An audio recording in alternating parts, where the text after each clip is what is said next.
ओम नमो नमो निरंजनम नमस्कार गुरुदेवता वंदनम सर्व साधुवाये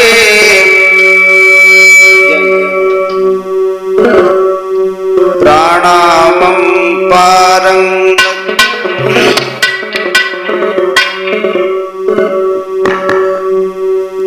परब्रह्म परम सोमम देव निरंजनम निराकारं निर्मलं तस्य दादु वंदनम् तस्य दादु वंदनम् व्यासवासनाय वंदनम् स्थान ग्राम देवी देवताभ्यों वंदनम्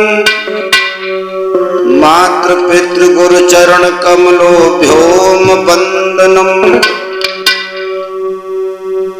इष्ट देवताभ्यों वंदनम् सर्वदेवी देवताभ्यों वंदनम् वंदनम् वंदनम्।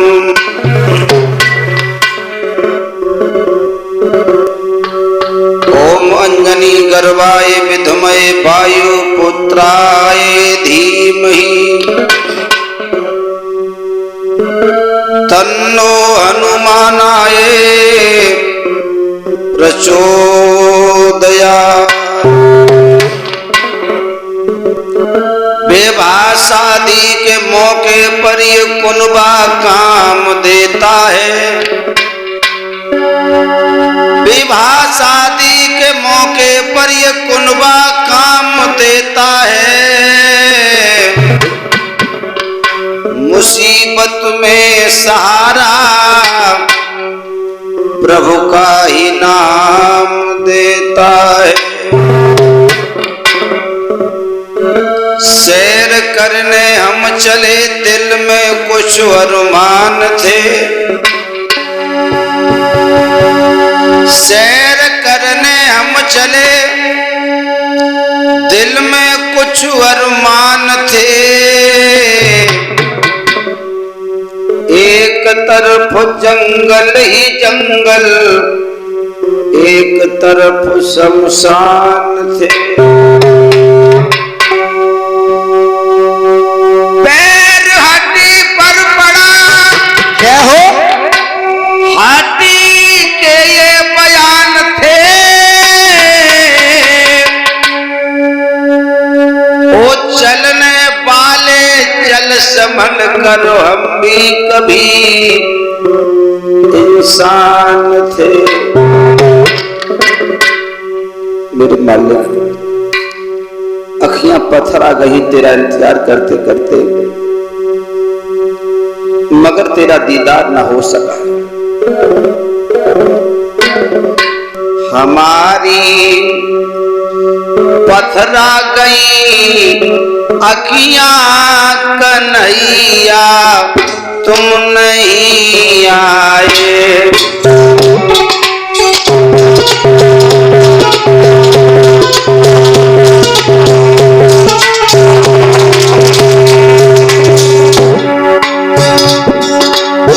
हमारी पथरा गई अखियां क्या हो मेरे वाले मेरे देवता मेरे बादशाह।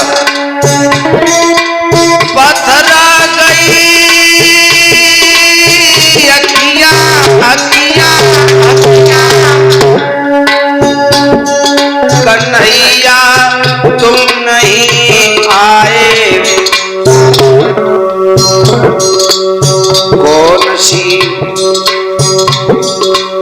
कौन सी सोती को जादू ते रसिया कोने बिलमाए मारी।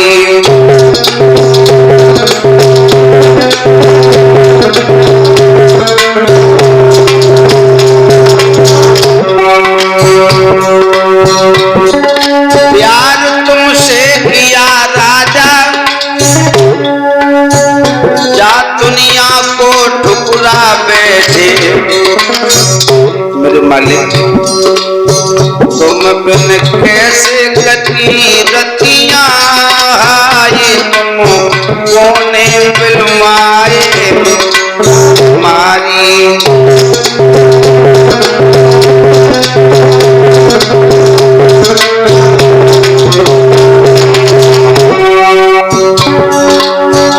हसे साधार धारा में किनारा नजर न आता है। मेरे मालिक, मेरे दाता, मेरे खुदा, मेरे दिल के बादशाह, हसे साधार धारा में किनारा नजर न आता है। बनो मल्हा मेरे रसिया कन्हैया, तुम नहीं आए हमारी।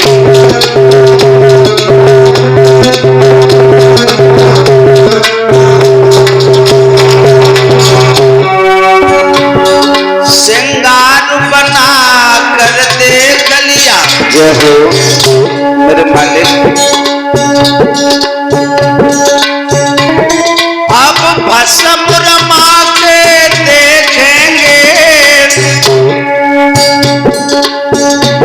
दुनिया को अपना कर मैंने देख लिया। अब ठुकरा करके देखेंगे,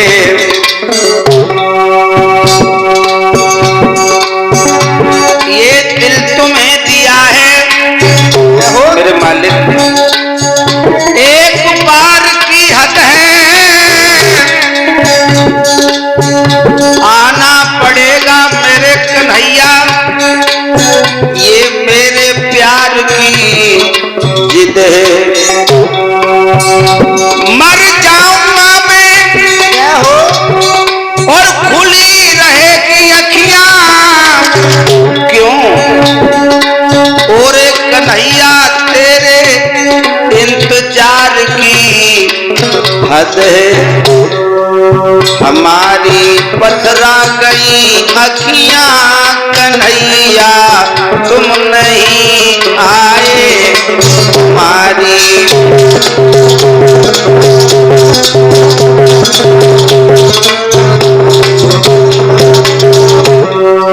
हमारी पथरा गई अखियां कन्हैया, तुम नहीं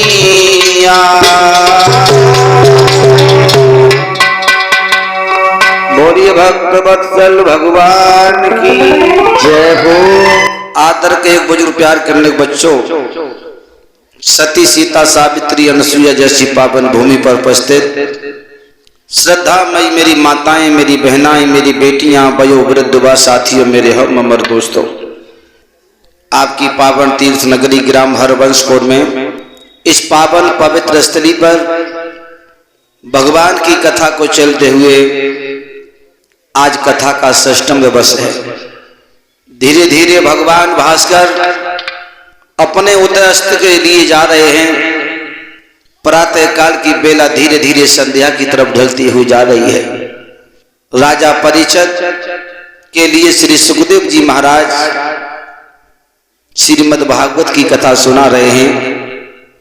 जहां पर भगवान की कथाएं होती हैं वो जगह ही नहीं, उस क्षेत्र की भूमिका भी कड़-कड़ पवित्र हो जाता है।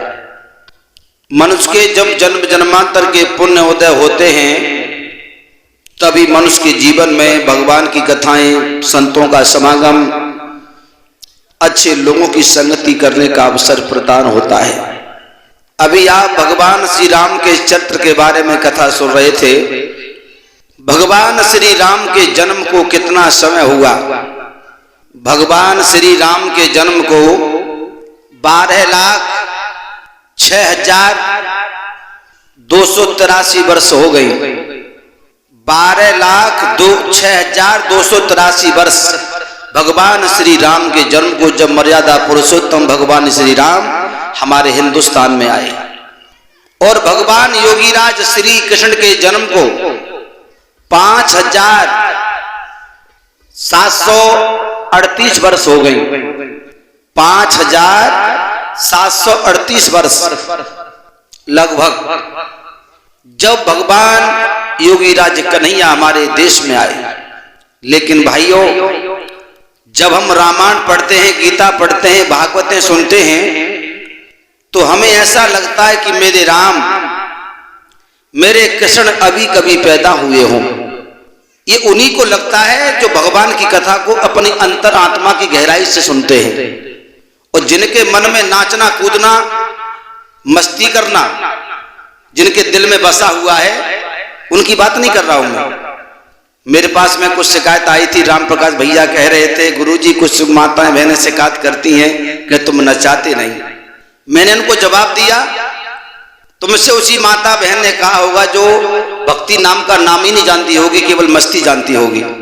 जिसके अंदर भक्ति हो और भक्ति के साथ साथ जिसके अंदर मस्ती है, बहुत अच्छी बात है, चार चांद है। नाचना तो भक्ति का है दिनेश भैया, नाचना मस्ती का नहीं है। मस्ती का नाचना तो तुम्हारे घर में विवाह शादी होते, खूब कूदो, खूब नाचो। लला को जन्म होए, बेटी को जन्म होए, कोई नामकरण संस्कार होए, गीत गमे तो खूब नाचो। ये मस्ती का भी नाचना है। कैसे खोइया नकारो, कैसे गंदे गीत गाओ, लेकिन भगवान की कथा में नाचना बताया है, मस्ती का नहीं, भक्ति का। बोलो जय श्री राधे। ये साधार तुमको लूटने नहीं आया। अगर मैं लूटना चाहूंगा, शाम को या कथा कहने बैठ जाऊंगा तो 1000, 1500, 2000 रुपये डेली कमाऊंगा तुम लोगों से। लेकिन मैं तुम्हें जागृत करने आया हूं। हमारा केवल एक ही उद्देश्य है, समाज में जो आडंबर किया है। लड़का को धोती पहना ली और कथा का पहला दिन हुआ, तभी से झांकियां निकालना शुरू कर दी। भगवान राम को जन्म भो तो पेट से कढ़ाई बांध दिया, कपड़ा बना दिया, जोकर बना दिया, वो डोंगा पोंगापुर का राजा बना दिया। ये आडंबर है। ऐसे आडंबरों ने हमारे कृष्ण के और हमारे राम के चरित्र को गंदा बना दिया। आडंबर, अंधविश्वास। जब देश में अंधविश्वास बहुत पड़ रहा है, अनैतिकता, अमर्यादा, भागवत मंच से अश्लील गाने, कन्हैया दिल करता है मुलाकात को, ये गीत हैं कोई कि तंग धीरे धीरे मुरली बजाइए रसिया, ये गीत हैं कि नैना मार मार काना जगा लूं, ये गीत हैं। मेरे ससुरा ने बाग लगा रहे डाली डाली पना, ये गीत हैं नहीं। अगर गीत गाना चाहती हो तो आज मैं तुम्हारे सामने एक गीत गाऊंगा। सभी मेरे साथ गीत गाएं बड़े भाव से। जितनी माता बहन बैठी हैं, बहुत सुंदर गीत है। सभी तालियां बजा करके मेरे साथ गीत गुनगुनाएंगे सभी लोग, और बड़े प्रेम से बोलेंगे, बोलो जय श्री राधे। बंगला बनवाए दे भरतार, साजन जा घर में न रहूंगी।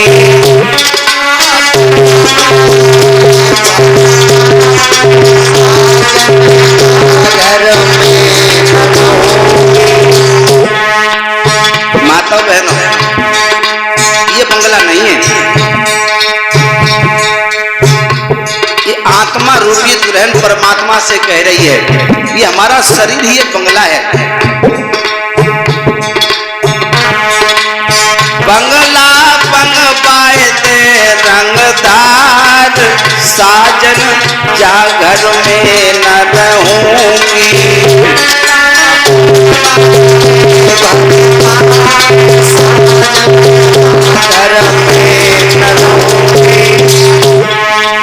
आत्मा कब कहती है? जब हमारा शरीर बिल्कुल बुढ़ा हो जाता है, हाथ पैर काम नहीं करते, दांत निकल गए, पेट भर के खाना नहीं खाया जाता, सांस फूलने लगी, शरीर में बीमारी बढ़ने लगी। भैया प्रेमी जाके रोशन दान बिगड़ गए, खिड़किन के पेच उखड़ गए, जाके रोशन चढ़ गए के पेचो खड़े गए, आंखों से कम दिखाई देने लगा, दांत तो उखड़ गए। जाके रोशन दान बिगड़ गए, खिड़किन के पेच उखड़ गए। जाके चौपट खुले की बार, साजन जा घर में न रहूंगी। जाके बार साजन जा घर में न रहूंगी।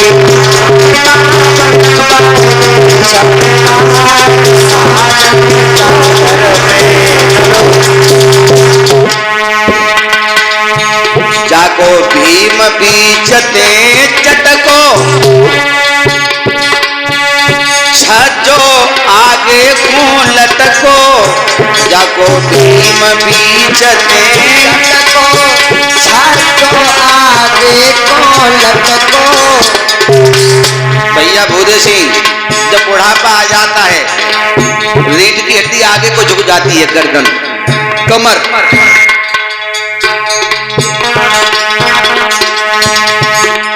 जाकी टेढ़ी भई दीवार, साजन जा घर में न रहूंगी। बंगला बनवाए साजन जा घर में न रहूंगी।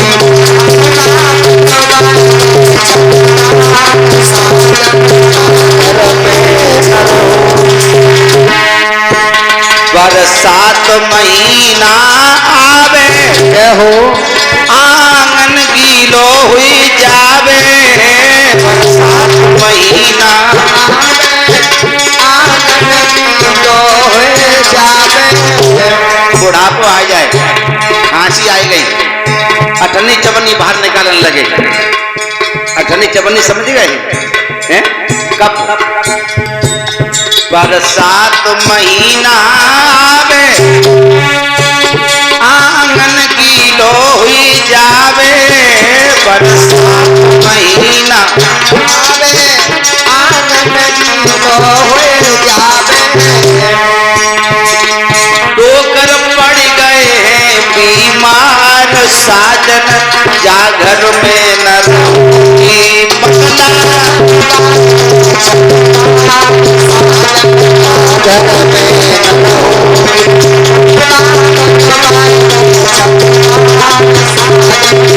घर में न रहूंगी। जब भगवान कन्हैया हमारे देश में आए, लेकिन जब रामायण पढ़ते हैं, गीता पढ़ते हैं, भागवत सुनते हैं, ऐसा लगता है कि मेरे राम मेरे कृष्ण अभी कभी पैदा हुए हों। ऐसा क्यों लगता है? भगवान श्री राम को मर्यादा निभाने में पुरुषों में उत्तम कहा गया, तभी लिखा है मर्यादा पुरुषोत्तम श्री राम। और भगवान श्री कृष्ण योगी राज कन्हैया के लिए उनको योगी राज श्री कृष्ण लिखा गया, योगी राज। लेकिन आजकल कन्हैया को योगी राज नहीं, भोगी राज बना दिया। हमारे कन्हैया के ऊपर हजारों लांछन लगा के तैयार कर दिए लोगों ने। कन्हैया चोर था, कन्हैया छिंदरा था, कन्हैया ऐसा था, कन्हैया वैसा था। भाइयों, अभी तक हमको केवल यह बताया गया कि कन्हैया बंसी बजाने वाला था। यह कोई नहीं बताता कि कन्हैया अर्जुन को गीता का उपदेश सुनाने वाला था। वह कन्हैया को केवल महाराज रचाने वाला बताया जाता है, उस कन्हैया को कभी अर्जुन का सारथी नहीं बताया जाता। महाभारत जैसे विषम युद्ध में पांडवों को पार लगाने वाला, वह कन्हैया को केवल चीर चुराने वाला बताया जाता है, वह कन्हैया को चीर बढ़ाने वाला नहीं बताया जाता। हमारे समाज में ऐसी ऐसी गंदी कथाएं परोस दी गई हमारे तुम्हारे बीच में। अगर उस कथा के माध्यम से उस कथा को अगर मैं समाज में सुनाऊंगा तो मेरा सिर होगा आपका जूता। ज्यादा नहीं, तुम्हें जगाने तो मैं आया हूं। लोग अपनी अपनी कहते रहते हैं, कोई फर्क नहीं हम पर। भागवत में कथा आई है कि भगवान कन्हैया का चीर हरण लीला, चीर हरण की कथा में भगवान कन्हैया सखियां ब्रज की अपने अपने चीरों को उतार करके, अपने अपने शरीर के सभी वस्त्रों को उतार करके बिल्कुल निर्वस्त्र होकर के स्नान करने के लिए कूद पड़ी। अब भगवान कन्हैया आए, चीरों को उठाया, चुराया और कदम के वृक्ष पर चढ़ गए। ये मैं नहीं कह रहा हूं, भागवत खोल के देख लेना। इस प्रसंग के माध्यम से मैं माता बहनों तुम्हारे नेत्रों को, तुम्हारी दिमाग के तारों को खोलना चाहता हूं। मेरी बात अच्छी लगे तालियां जरूर बजा देना। अभी नहीं, अभी कुछ नहीं सुना तुमने। भगवान कन्हैया चीर चुरा करके कदम पर चढ़ गए, सखियां जल के अंदर कूदी हैं, बंसी बजाने लगे। जब बंसी बजाने लगे तो सखियां बोली हमारे चीर तो है नहीं पार पर। हाथ जोड़ के जल में से बोली प्रभु हमारे चीर दे दो। भगवान कन्हैया कह रहे हैं ऐसे नहीं, बाहर निकल के आओ। मैं भागवत का ही प्रसंग कह रहा हूं, अपना बाद में कहूंगा। राम प्रकाश जी थोड़ा दिमाग से सुनना, और गहराई से समझोगे तो समझ में आएगा। न कन्हैया चोर छिनरा तो है ही। चीर चुरा के कदम पर चढ़ गए प्रभु, हाथ जोड़ के मांगने लगी, बोले नहीं बाहर निकल के आओ। हाथ जोड़ के बोली प्रभु हम जल के अंदर बिल्कुल नग्न अवस्था में हैं, हमें लज्जा लगेगी, हम कैसे निकल के आए। भगवान बोले ऐसे निकल के नहीं आओगी तो चीर नहीं मिलेंगे। अंत में सखियों ने पुरन के पत्ता तोड़े, अपने मर्म स्थान को ढक करके जल से बाहर निकली और बोली प्रभु अब तो तुम्हारी हट पूरी होगी, हमारे चीर दे दो। तो प्रभु कह रहे हैं ऐसे नहीं, हाथ जोड़ के मांगो। क्या इस बात को कौन नहीं समझता है? हमारे बुजुर्ग नहीं जानते, क्या नौजवान लड़के नहीं जानते, नौजवान बेटियां नहीं जानती, या माता बहन नहीं जानती? अरे कन्हैया तो लज्जापति था, लज्जा को बचाने वाला, लज्जा को बचाने वाला प्रभु लज्जापति था, लज्जाहारी था, लज्जा को हरण करने वाला नहीं। ये भागवत में लिखा है। क्या ये प्रसंग सही है आपकी नजर में? बताओ। और सुनो माता बहनों, ये प्रसंग भागवत में बिल्कुल गलत तरीके से लिखा है। देखो भागवत लिखने वाले हमारे व्यास जी नहीं रहे, ना सुखदेव जी महाराज रहे। ये किताबें छप करके आती हैं। आज मैं कोई किताब को छाप करके दे जाऊं भूरे सिंह भैया, और उसमें किसी और तरीके से लिख जाऊं, हमारी आने वाली पीढ़ी, मेरे बच्चे के बच्चे, बच्चे के बच्चे, 4-5 पीढ़ी बाद उसी किताबों को मेरे आने वाले बच्चे मानने लग जाएंगे कि ये बात सत्य होगी। क्योंकि हमारी उम्र से, हमारे पिताजी की उम्र के चले गए, हमारे बाबा की उम्र के चले गए, आने वाले समय में राम प्रकाश भैया हमारी तुम्हारी उम्र के भी चले जाएंगे। ये छोटे छोटे बच्चे रह जाएंगे, पीढ़ियां बदल जाती हैं और किताबें वही रहती हैं। आज मेरी पुस्तक भंडार है, मैं चला रहा हूं, फिर मेरा बेटा चलाएगा, फिर मेरा नाती चलाएगा, किताबें वही हैं, हम चले जाते हैं। समाज में ऐसी भ्रांतियां पैदा हो जाती हैं। मैंने बताया था कि जब देश विदेशियों का गुलाम हुआ, हमारी माताओं बहनों पर, हमारे महापुरुषों पर जानबूझ करके कीचड़ उछला गया है। उस दिन मैंने आपको एक उदाहरण भी दिया था, जब मायावती बहन जी की सरकार थी, रोडवेज बसों का रंग कैसा था? नीला।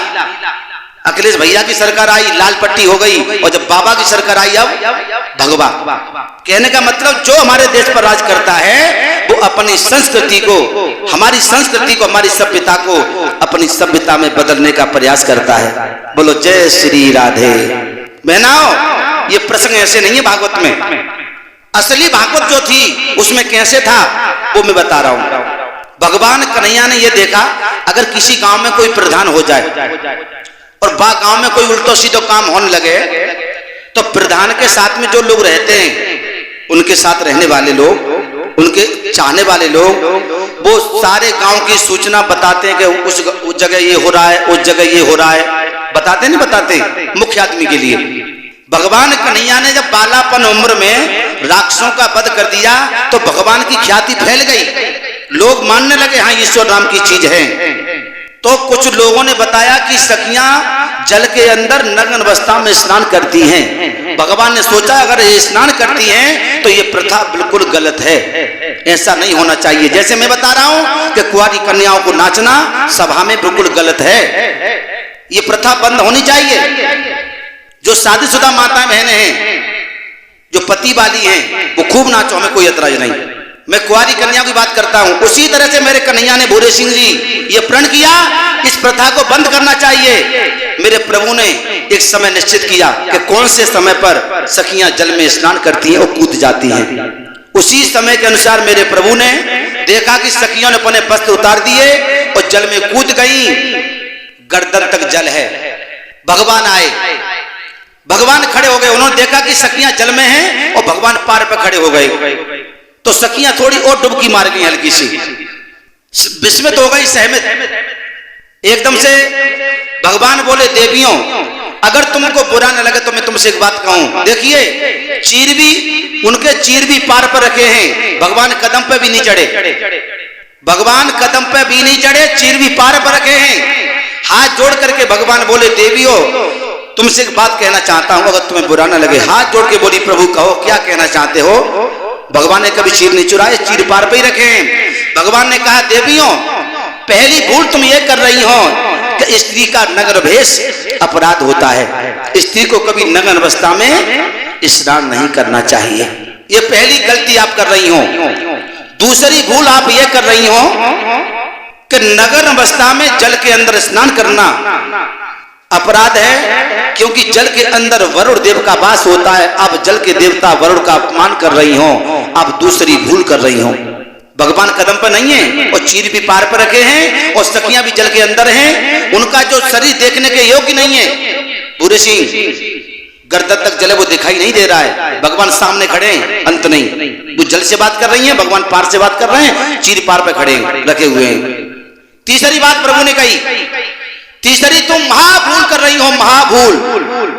और जहां पर महाभूल, महा नाम का शब्द आ जाए, उस शब्द की अतिशयोक्ति बदल जाती है, उसमें विशेषता बढ़ जाती है।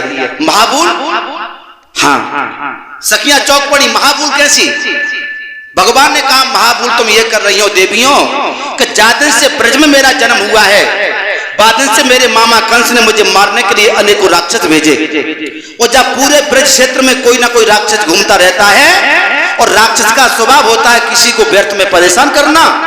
अगर कोई राक्षस आ गया और तुम्हारे चीरों को उठा करके ले गया, ऐसी नग्न अवस्था में तुम अपने घर कैसे जाओगी।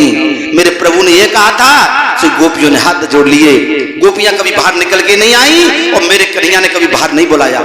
मेरी बात अच्छी लगी हो तो तालियां बजा दो। अब मैं आपको यह कथा सुनाऊं कि कन्हैया चीर मांग रहे हैं, गोपियां कह रही हम नग्न अवस्था में, प्रभु शरीर पर वस्त्र नहीं है, हम बाहर कैसे निकल के आएंगी। भगवान कहना ऐसे निकल के आओ, ये अच्छी बात है, ये शिक्षा में अच्छी शिक्षा देगी।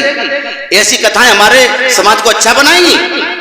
मेरे भगवान ने 3 बातें कही, केवल यही बात कही, चीर नहीं चुराए कि तुम बाहर निकल के आओ। ये जा रामायण में नहीं है, मैंने बताया पहले दिन, हमने 3 पुस्तकें लिखी हैं, प्रगतिशील आलोचना व्याख्यात्मक रामचरितमानस, प्रगतिशील आलोचना व्याख्यात्मक महाभारत, प्रगतिशील आलोचना व्याख्यात्मक भागवत महापुराण। मैं गांव-गांव में पैसे के लिए कथा नहीं कर रहा हूं, मैं समाज को जागृत कर रहा हूं, मैं समाज को सुधारने में लगा हूं। समाज में क्या हो रहा है, आज समाज में इतना गंदा नंगा नाच हो रहा है कि आप अपनी आंखों से देख नहीं सकते। आज समाज में ये हो रहा है, आज के कथावाचकों को अपने घर में अपने आंगन में बैठ करके भोजन कराने का धर्म नहीं बचा। पूरे सिंह भैया अगर बात अच्छी लगी हो तो तालियां बजा दो। आज के शास्त्री आएंगे, चिमटा वाला जा गली में घूमे रोए, ढोलक वाला जा गली में घूमे रोए, और शास्त्री जा गली में घूमे रोए। ये 5 उंगली समान नहीं होती, इस शास्त्रियों का आचरण भी समान नहीं होता। इसी बात को मैं जगाने आया हूं, कितना भी राग बड़ा रंग में, कितना ही देश अंग में हो, और पल में सबको ढक लेता है ये रंग गेरुआ। मेरी बात अच्छी लगी हो तो तालियां बजा दो। मेरा ये अभियान है, एक अभियान है, समाज को कैसे जगाऊं, जब समाज में कैसी आग लगी है, इस गीत के माध्यम से बता रहा हूं। यही असली कथा है। अरे अंधकार की आंधी आई, जब समाज में जब अंधकार की ऐसी आंधी आई है कि ये समाज कहां से कहां पहुंच गया। मेरे भाइयों, अंधकार की आंधी आई और बेशुमार विनाश हुआ, और वेद सभ्यता धर्म कर्म का बिल्कुल लुत्फ को प्रकाश हुआ। वेद सभ्यता धर्म कर्म का वेद सभ्यता धर्म कर्म का बिल्कुल लुप्त प्रकाश हुआ। साधारण को बुला के बैकुंठ नहीं मिलेगा। ऋषि दयानंद जी देश में आए, उनके तो पत्थर मारे लोगों ने, पत्थर अंधकार की आंधी आई, बेशुमार विनाश हुआ। वेद सभ्यता धर्म कर्म का बिल्कुल लुत्फ प्रकाश हुआ। फूट नाम की बीमारी से भाग्य सभी का फूट गया। हिल मिल कर जो रहते थे वो प्यार परस्पर टूट गया। हिल मिल कर जो रहते थे वो परस्पर टूट गया। हिल मिल कर जो रहते थे वो प्यार परस्पर टूट गया। भैया बिखर गया परिवार बाप से और बेटा ही जब रूठ गया।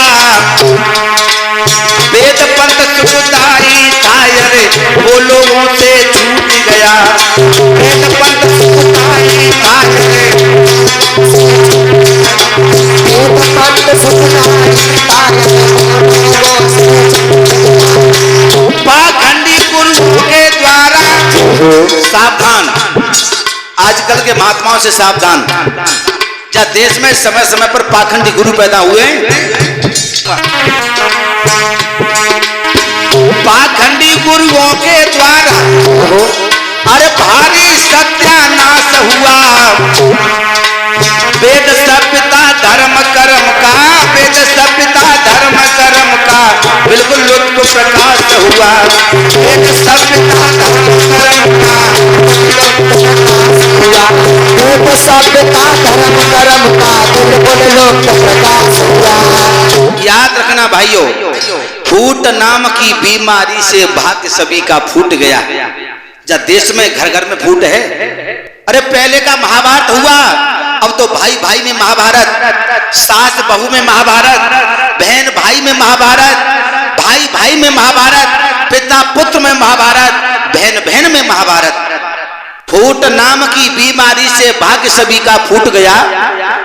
हिल मिलकर जो रहते थे वो प्यार परस्पर टूट गया। बिखर गया परिवार बाप से और बेटा ही जब रूठ गया। और वेद पंथ सुखदाई था वो लोगों से छूट गया। अब भक्ति नहीं है, अब मस्ती है। भक्ति नाम की चीज रही नहीं। पाखंडी गुरुओं के द्वारा भारी सत्यानाश हुआ। जब देश में समय समय पर पाखंडी गुरु भी पैदा हो गए। आजकल के महात्माओं से सावधान। आजकल के महात्माओं से सावधान। शास्त्रियों से तो सावधान रहना ही, क्योंकि शास्त्रियों से सावधान रहने की तो विशेष आवश्यकता है। हमारे जैसे लोगों से तो सावधान रहने की विशेष आवश्यकता है, लेकिन महात्माओं से भी सावधान। पाखंडी गुरुओं के द्वारा भारी सत्यानाश हुआ। जब देश में बड़े बड़े पाखंडी गुरु पैदा हो गए। और एक बात और बता दूं, जब से इन महात्माओं ने स्त्री के संपर्क में रहना शुरू किया है, तब तब इन महात्माओं का विनाश हुआ। चाहे विश्वामित्र देख लो, मेनका अप्सरा पर रीझ गए। चाहे नारद जी को देख लो, चाहे मोहिनी के रूप को देख के शंकर जी रीझ गए। और जब कलयुग में देखना हो तो मैं ज्यादा नहीं कहूंगा, अखबार टीवी चैनल पर खोल के देखो कि देश में क्या क्या हुआ, कौन कौन महात्मा जेल में गए, कौन से अपराध में गए। मैं नाम किसी का नहीं लूंगा, लेकिन इतना जरूर कहूंगा, सब राम ही राम है। जितने जेल में सबके नाम में राम ही राम है। खोल के देख लो, पढ़ लो। पाखंडी गुरुओं के द्वारा भारी सत्यानाश हुआ और वेद सभ्यता धर्म कर्म का बिल्कुल लुत्फ। और राम प्रकाश भैया,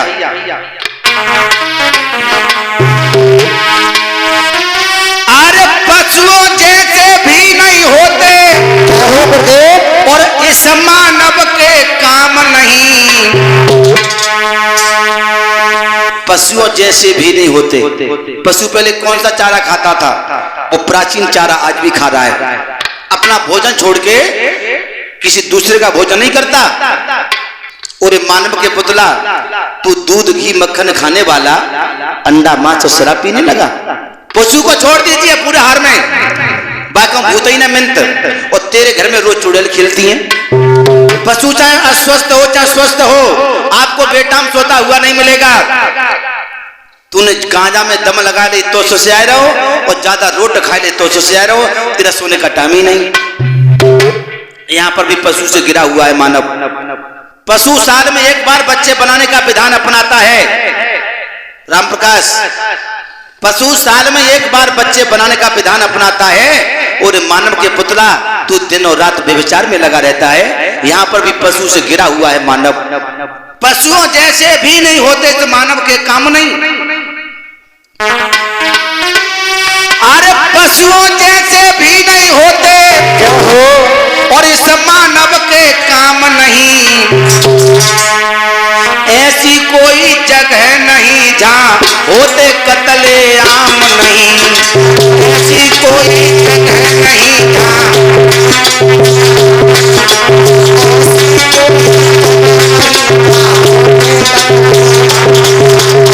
भैया मेरी एक बात को कैच करना, कड़वापन जरूर है, हृदय की गहराई में उतार कर देख लेना, शहद से भी मीठा उसका फल तुम्हें मिलेगा।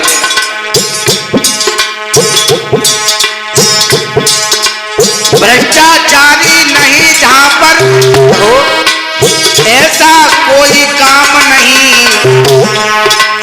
इसीलिए जाते सके अंदर लोगों को आराम नहीं। इसीलिए जाते सके अंदर लोगों को आराम नहीं।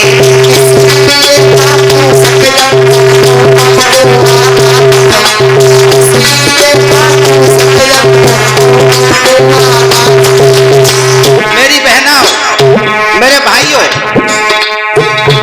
जब पश्चिमी सभ्यता में हमारी संस्कृति सिसक रही है, जब पश्चिमी सभ्यता में रंगे श्यार हर जगह देखिए हो, सबसे आगे खड़े मिले। अभी तुम्हें कोई नेता नजर आ रहा है? अभी तुम्हें कोई नेता नजर नहीं आ रहा। दिनेश भैया, जब इलेक्शन का समय आएगा, ये नेता मेढक की आवाज में तुमसे बात करने लगेंगे। आपने देखा होगा जब आषाढ़ का महीना आता है तो तालाबों के किनारे जल में से छोटे छोटे मेढक निकल के आ जाते हैं।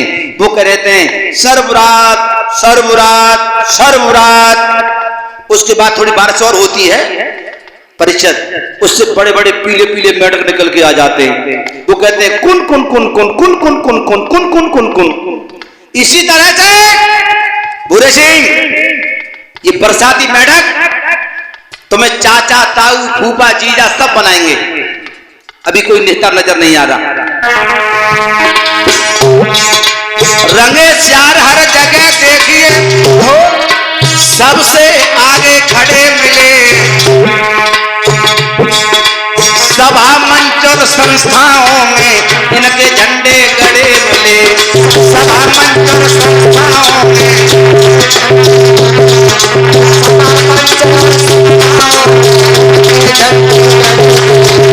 भैया, अरे नीचल फंगों के मेरे भैया हो, अरे हार गले में बड़े मिले। छोटे छोटे की नहीं कह रहे, सबसे ज्यादा बड़े मिले। छोटे छोटे की नहीं कह रहे, सबसे ज्यादा बड़े मिले। छोटे छोटे सबसे ज्यादा बड़े मिले। और कहां तक बताऊं? भक्ष अभक्ष लगे सब खाने, शिक्षा सब बेकार हुई। अभक्ष खाने लगे, दूध दही दूध घी मक्खन खाने वाला अंडा मां शराब पीने लगा। भक्ष अभक्ष लगे सब खाने, शिक्षा सब बेकार हुई। और अधर्म बढ़ता जाए देश में, धर्म की मिट्टी ज्वार हुई। अधर्म बढ़ता जाए देश में, अधर्म बढ़ता जाए देश में, धर्म की मिट्टी ज्वार हुई। भक्ति कर रहे भक्तों की सीने में गोली पार हुई। और फिर भी देखो जा भारत में भगवानों की भरमार हुई। देखो जा भारत में, देखो भारत में। सही बात बात को ध्यान से सुनना। सही बात साधारण बताए और मेरा भी उपहास हुआ। वेद सभ्यता धर्म कर्म का बिल्कुल लुत्फ प्रकाश हुआ।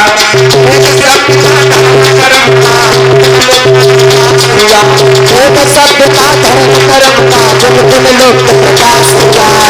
याद रखना भाइयों, आज का इंसान इतना बदल चुका है, ये भैया भैया पर मुकदमा लड़ा लेगा, जेलें काट लेगा, मैंने काटेगा, व्यर्थ में लड़ाई झगड़ा करेगा, बीमारी में लगा देगा, लेकिन जब धर्म की बात आती है तो धर्म के लिए इसकी आत्मा मर गई।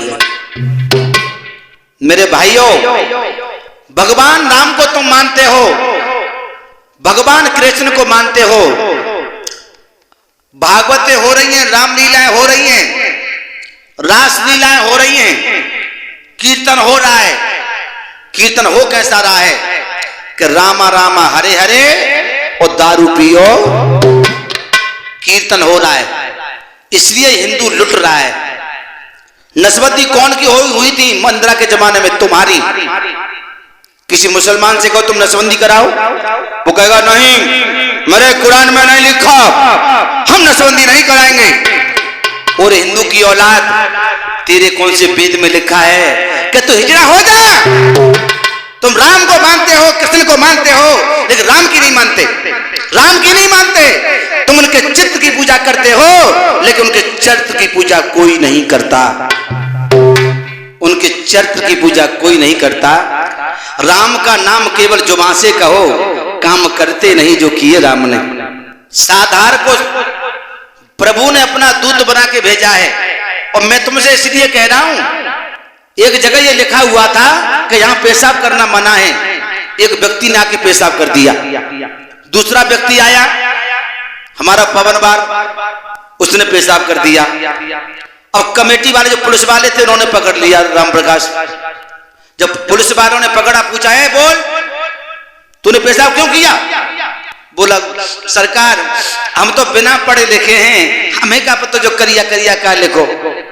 बोले तू बिना पढ़ा लिखा है? हाँ, इसलिए 10 रुपए का जुर्माना दे। अब दूसरे व्यक्ति से पूछा राम प्रकाश से, दूधिया से, भाई कितने पढ़े लिखे? बोले इंटरमीडिएट हैं। अच्छा पढ़ा लिखा है, इसका मतलब ये सामने लिखा है तूने पढ़ लिया, जानबूझ के पेशाब किया तूने। यहाँ लिखा है कि पेशाब करना मना है और फिर भी तूने पेशाब कर दिया, इसलिए 100 रुपए का जुर्माना तू दे। राम प्रकाश बोले हम 100 का ही दिए, हमने कहा जब पवना तो ज्यादा पेशाब करी। गंदगी अगर पसंद है तो जर्दा खाना सीख लो, और भीख नहीं मांगी हो तो बीड़ी पीना सीख लो। बीड़ी पीने की आदत जब तुम में पड़ जाएगी और अपनी जेब में ना होने पर दूसरे से मांगने में जरा शर्म नहीं आएगी। कुछ लोग ऐसे हैं जो बिना नशे के जीते हैं, यहाँ पर कुछ ऐसे भी लोग बैठे दिनेशी जो टट्टी में बीड़ी पीते हैं।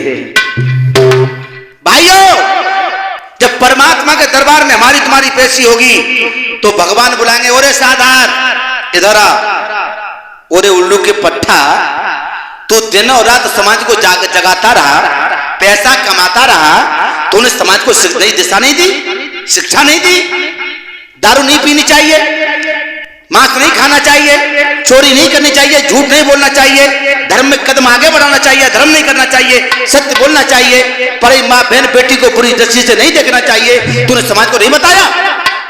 तो वहां पर दो आप भी होंगे और मैं भी होऊंगा, आप भी होंगे मैं भी होऊंगा। एक अदालत तो यहां पर लगी है, जब हमारे तुम्हारे साधारण मनुष्य के द्वारा बनाया हुआ ये कैमरा, इसमें हजारों वर्षों तक हमारी तुम्हारी ये बात है, जो कि हमारी आने वाली पीढ़ी, हम समाज में नहीं रहेंगे, हम चले जाएंगे, बुढ़े हो जाएंगे, हमारे नाती पंती बुढ़े हो जाएंगे, और अगर ये वीडियो बनी रही वो भी देख पाएंगे, जो कि तुम देख पाओगे। इंसान का बना हुआ कैमरा इतना बड़ा है, तो परमात्मा का बनाया हुआ कैमरा कितना विलक्षण होगा भूरे सिंह। वो कैमरा कौन बना रहा है? हमारे पवन देव। ये पवन देव उस कैमरे को बना रहे हैं। जब परमात्मा दरबार पेशी होगी और राम प्रकाश को बुलाया जाएगा, बोल राम प्रकाश क्यों तुझे किसी ने समझाया नहीं? वो कहेंगे हमें तो किसी ने बताया ही नहीं। फिर भगवान मुझे बुलाएंगे, और साधारे धरा तू हरबंशपुर में कथा करने गया, तूने समझाया नहीं लोगों को कि भागवत क्या शिक्षा देती है? भागवत क्या संस्कार सिखाती है, भागवत क्या चरित्र सिखाती है, भागवत क्या मर्यादा सिखाती है, तुझे समझ आया नहीं? तो मैं कहूंगा प्रभु अपने पाप भाई खाते को खोल के देखो।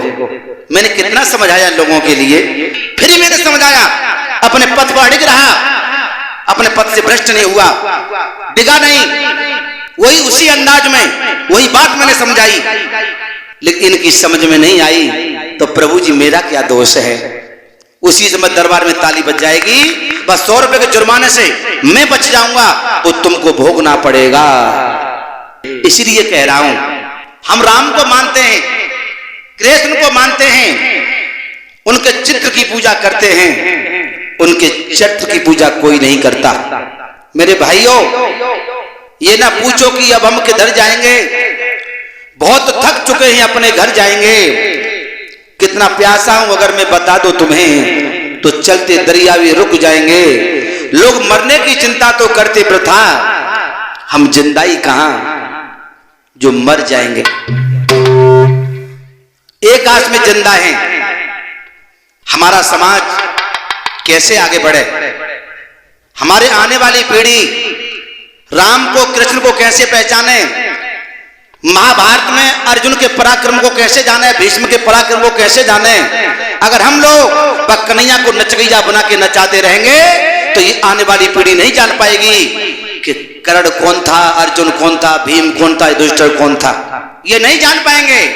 इनकी नजर में वो कन्हैया केवल एक नचगैया बन के सीमित रह जाएगा। ये कभी ये नहीं, ये तो केवल यही जान पाएंगे कि कन्हैया चीर चुराने वाला था। ये लोग ये नहीं जान पाएंगे कि कन्हैया चीर को बढ़ाने वाला था। सूर्यवंश में भगवान श्री राम हुए, भगवान श्री राम से पूर्व जा सूर्यवंश में या ठाकुर वंश में ऐसे ऐसे राजा हुए हैं, ऐसे ऐसे तपस्वी हुए हैं, ऐसे ऐसे वीर हुए हैं, जिनकी कथाओं को, जिनके गौरव को मेरा इतिहास रोशन कर रहा है। और मैं तो कहूंगा पहाड़ी अयोध्या, अयोध्या ने ना जाने कैसी कैसी संतानों को जन्म दे दिया अपनी रजोकड़ में। हमारे देश में एक राजा बहुत अच्छा हुआ जिसका नाम था राजा हरिश्चंद्र।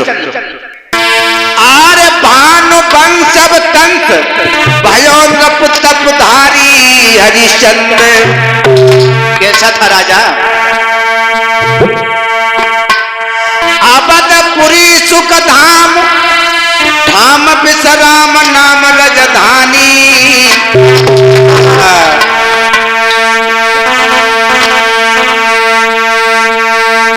जम हरिचंद्र सो हुई गौरे राजा एक सुखी। बहुत अच्छा राजा, बहुत अच्छा, अपनी प्रजा को पुत्र के समान प्यार देता है राजा हरिश्चंद्र।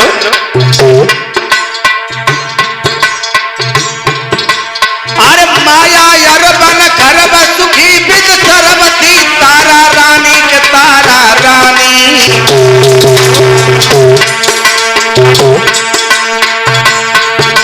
रोहता सकमर एक बेटा है के सेवा में दासानी।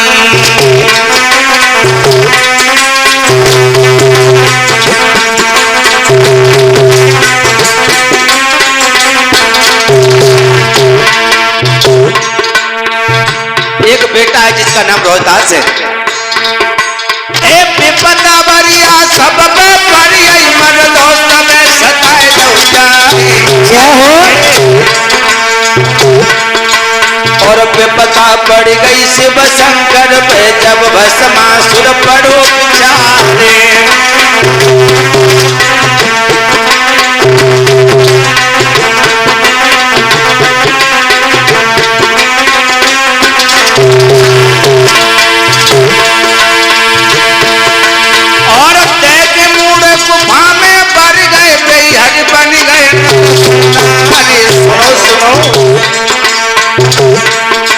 और जो गिरधारी होते नहीं तो मिट दो पंसठ गमर क्या।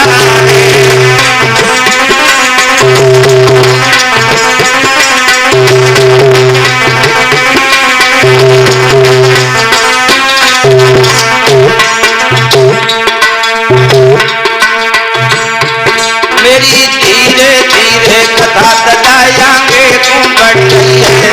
मेरी धीरे धीरे कथा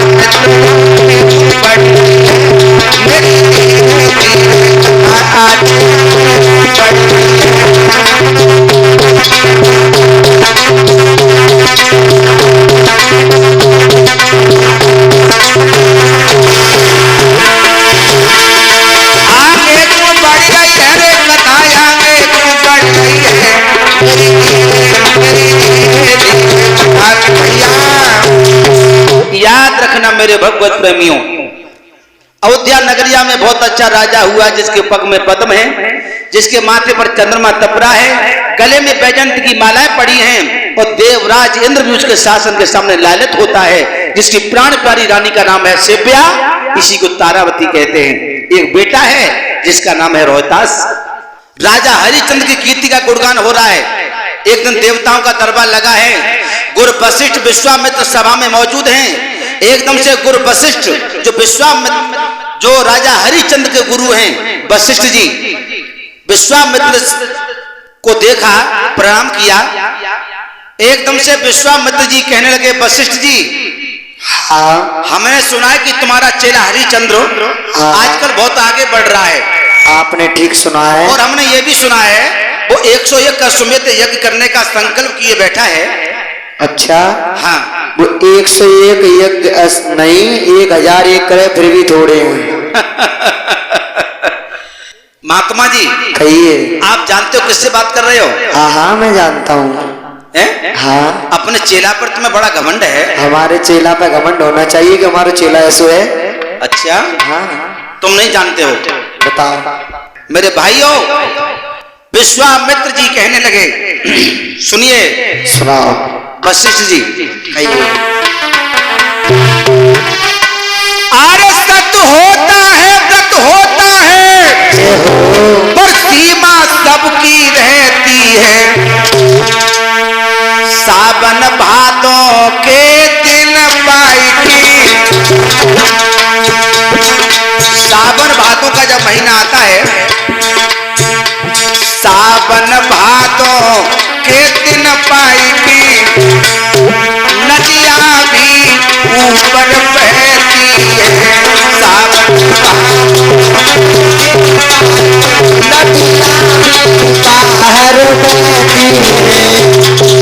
सावन भादों का जब महीना आता है, नदियों में उफान आ जाता है। भैया राम प्रकाश कहने लगे हैं, विश्वामित्र, सोना क्या खूब चमकता है, सोना जब तक की दिखाओ आँच नहीं। मन पर ये घर की बातें की गई भूप की जांच नहीं। मन पर ये घर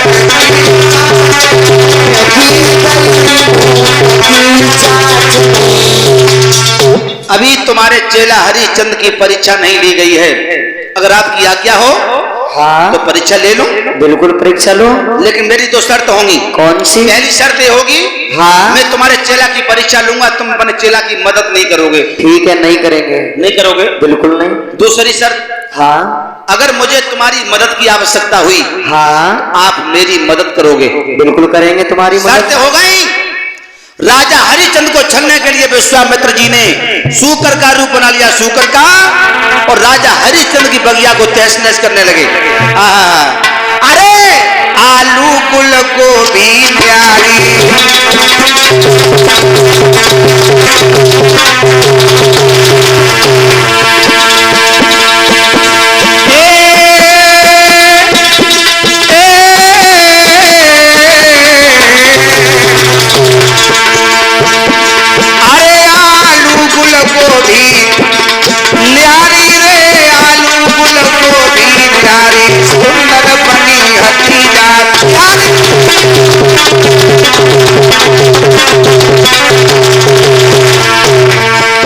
याद रहे। अरे आलू गुल गोभी न्यारी, सुंदर पनीर हतीजा प्यारी, और साधारण की बगिया सारी, और बाप विश्वामित्र उजारी।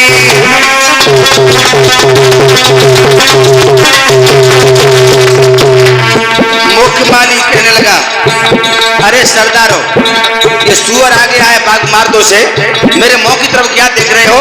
ले ले लठियां जवान हाथ में दौड़े, ऐसा ही नहीं।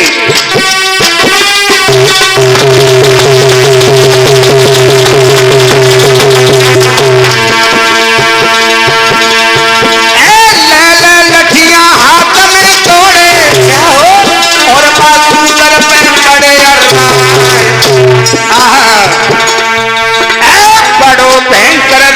सूकर है, सब में भाज पड़े बहरा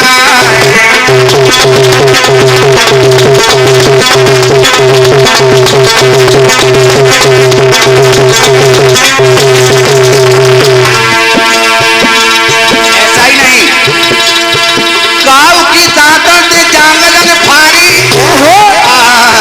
राम प्रकाश सबरे लोहू में रहे भेड़ा, जितने नौकर के हटे बगिया में मारे की धरती पे लोहे गिरा।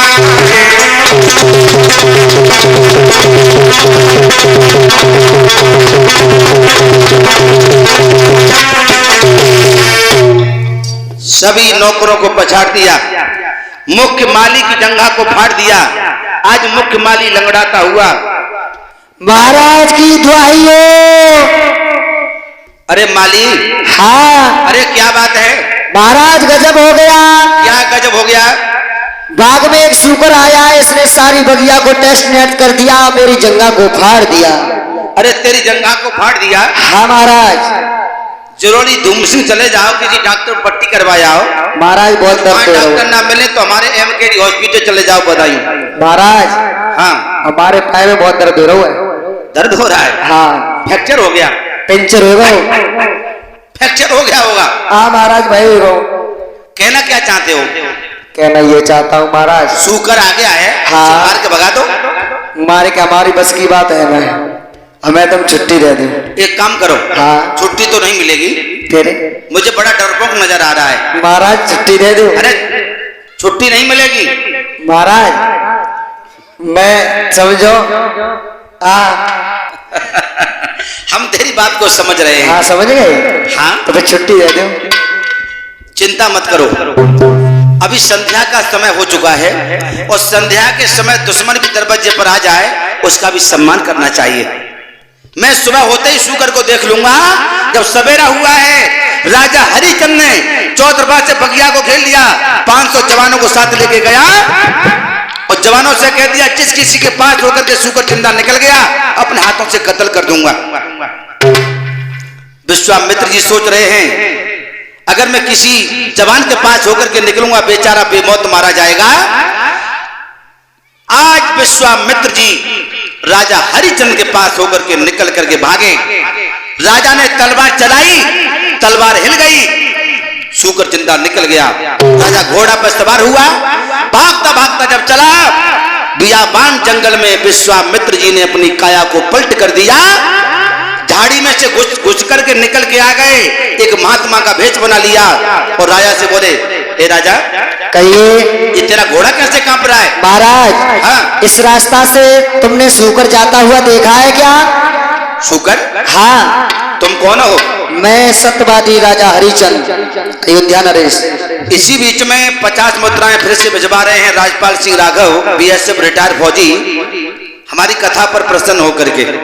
भगवान ऐसे भक्तों के कर कमलों को इतना मजबूत बनाए जो धर्म क्षेत्र में हमेशा दान करते रहे। बोलिए भक्त वत्सल भगवान की जय हो। सूकर को? हाँ। तुम कौन हो? मैं अयोध्या नरेश, दानवीर राजा हरिश्चंद्र। मुझे तुम हरिश्चंद्र नहीं लग रहे। क्यों? अगर तू राजा हरिश्चंद्र है तो मुझे एक बात बता दे रे। बोलो। सूकर की खेती होती है? नहीं होती महाराज। उसके कहीं घर होता है? नहीं हो तो है। उसके लिए कहीं खाने की व्यवस्था होती है? नहीं होती है महाराज। अगर ये सब कुछ नहीं होता है तो तेरी प्रजा में अपने पेट को नहीं भरेगा, फिर कहां जाएगा? जो ज्ञान का तमाचा लगा, ज्ञान का तमाचा, राम प्रकाश गाल पे जो ज्ञान का तमाचा लगा, हाथों को जोड़ के बोला महाराज हमसे बहुत बड़ी भूल हो गई, वास्तविक सूकर ने मेरा कुछ नहीं बिगाड़ा। मौका पाकर के विश्वामित्र बोले, ओरे राजा अरे मैंने तेरा बहुत नाम सुना है रे, मैं तो तेरे पास ही आ रहा था। बातों कहने लगे मुस्कियाई है तेरी, सब जगह कर तू बढ़ाई है बात।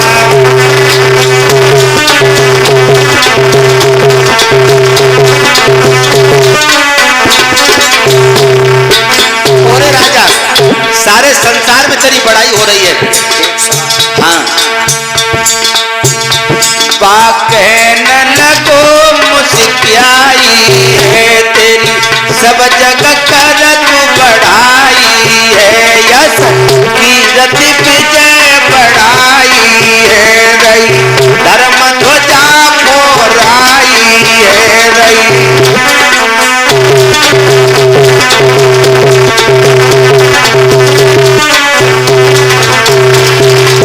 ओरे राजा, मेरे घर में कुंवारी कन्या, मुझे कन्या के हाथ पीले करने हैं और मुझे थोड़े धन की आवश्यकता है।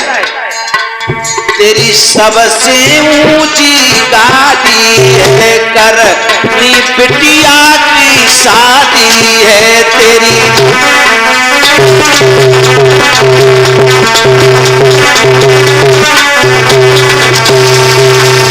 मैंने तेरा बहुत नाम सुना है। मेरे घर में कुंवारी कन्या कन्या के मुझे हाथ पीले करने हैं, मुझे थोड़े धन की आवश्यकता है। हाथों को जोड़ करके राजा हरिश्चंद्र बोला, शैले शैले मालकम भोक्तम न गजे गजे सात बानाई सर्वत्रम चंद्रम बदे बदे। महात्मा हर जगह नहीं जाते हैं, उसी जगह जाते हैं जहां किसी की खुद किस्मती होती है। आज मेरा हो भाग्य है जो बीराबान जंगल में मैं आपके दर्शन कर रहा हूं। मांगिए, क्या मांगना चाहते हो महाराज? राजा हरिश्चंद्र ने जब ये कहा, बोले ऐसे नहीं, कैसे कि तिरवाचा दे दो। राजा बोला, महाराज तिरवाचा तो मैं दे रहा हूं, लेकिन यहां पर मेरे पास कुछ नहीं है, यहां तो मेरे पास केवल कुंजी और लगाम है।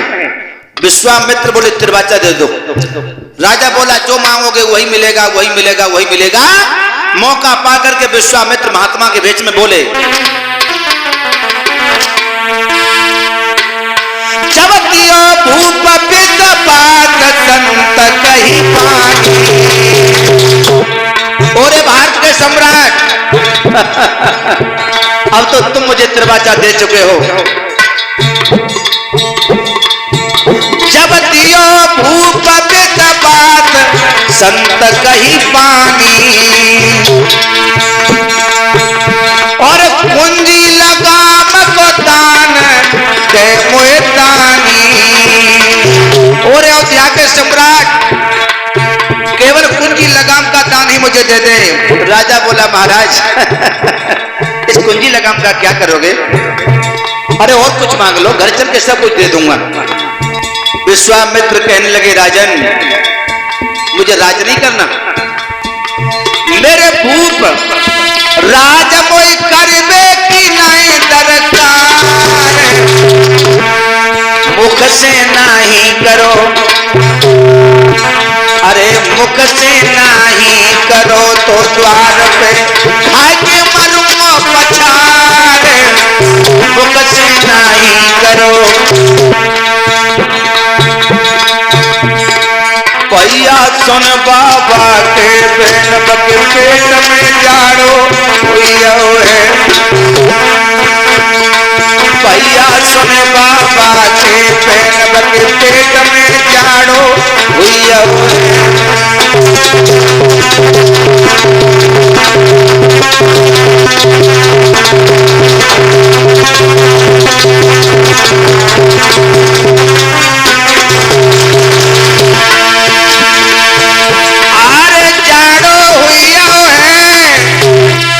बाके पेट में जाड़ो हुआ है। भैया सुन बाबा के पेट बके पेट में जाड़ो हुआ है।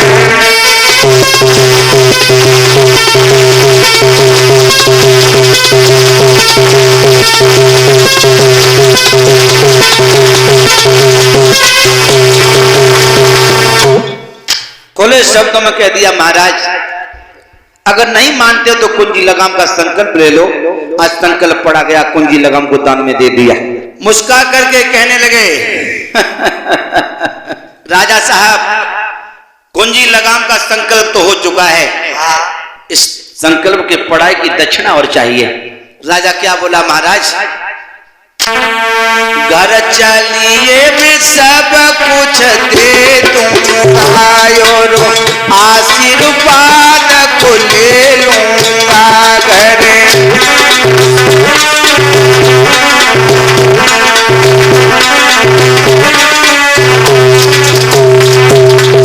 घर चलिए महाराज, मैं तुम्हें सब कुछ दे दूंगा। घर चलिए मैं सब कुछ दे दूंगा, और आशीर्वाद को ले लूंगा, यारे सब ही कर्ज में ले लूंगा, और जी भर तुमको दे दूंगा, यारे।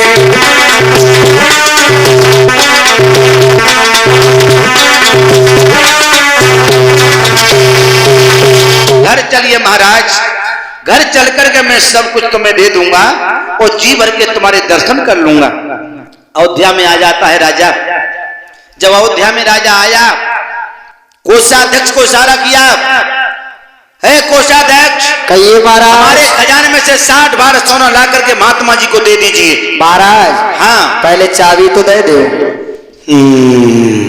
राजा हरिश्चंद्र के पैरों के तले जमीन खिसक गई। मौका पा करके विश्वामित्र कहने लगे, ओरे राजा हरिश्चंद्र, अरे तू राजा है और राजनीति को अच्छी तरह से जानता है। कुंजी लगाम के ऊपर सारी राजधानी निर्भर होती है, और कुंजी लगाम का दान तू मुझे दे चुका है। ये प्रजा मेरी प्रजा हो चुकी है, ये धन दौलत माल खजाने पर मेरा अधिकार हो चुका है, ये राजधानी मेरी हो चुकी है। हाथों को जोड़ करके बोला, प्रभु मैं राजा हूं, राजनीति को जानता हूं, मुझसे बहुत बड़ी भूल हो गई। राजा हरिश्चंद्र के पैरों के तले जमीन खिसक गई। बोला, महाराज अब तो हमको बेच करके कर्ज अदा कर लो। राजा कहने लगा, प्रभु हमको बेच करके अपना कर्ज अदा कर लो। विश्वामित्र बोले, राजा तेरा राज बहुत लंबा है, तुझे कहां बेचेंगे। राजा बोला, महाराज हम तीनों प्राणी बाकी हैं, हम तीनों प्राणी को बेच करके अपना कर्ज अदा कर लीजिए। मेरी रानी भी तुम्हारे साथ में बिकने को तैयार है। काशी भगवान शंकर ने त्रिशूल के ऊपर बसाई है, तीनों लोगों से न्यारी बताई जाती है। अरे वो दुख हरणी है, हमारे दुख का हरण जरूर करेगी। काशी में बेच करके अपना कर्ज अदा कर लीजिए।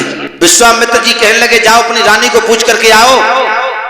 राजा जिस समय महलों में पहुंचा है, प्राण प्यारी ने आता हुआ देखा, आसन दे दिया, हाथ में जल का लोटा लेकर के आई। बोली, महाराज जल ग्रहण कर लीजिए। राजा बोला, मैं जल नहीं पी सकता। क्यों? आज क्या कारण है? मेरे जैसी अभाग्नि से कोई भूल हो गई है। राजा बोला, भूल तो नहीं हो रही, कुंजी लगाम के चक्कर में एक महात्मा ने पूरी राजधानी को दान में ले लिया। हम तीनों प्राणियों को बेच करके महात्मा का कर्ज अदा करना है, 60 भार सोना देना है। रानी बोली, महाराज चलो, मैं तुम्हारे साथ बिकने को तैयार हूं। बेटा रोहतास आ गया, बोला, पिताजी मैं भी तुम्हारे साथ बिकने के लिए तैयार हूं। आज काशी में बिकने के लिए चले हैं। रानी को सुस्त देखा है। राजा हरिश्चंद्र कहने लगा, गोरी आरे व्याकुल देखी नारी, धीर और धारी भूप कई पानी, तू करे कौन को मोह बाबरी रानी।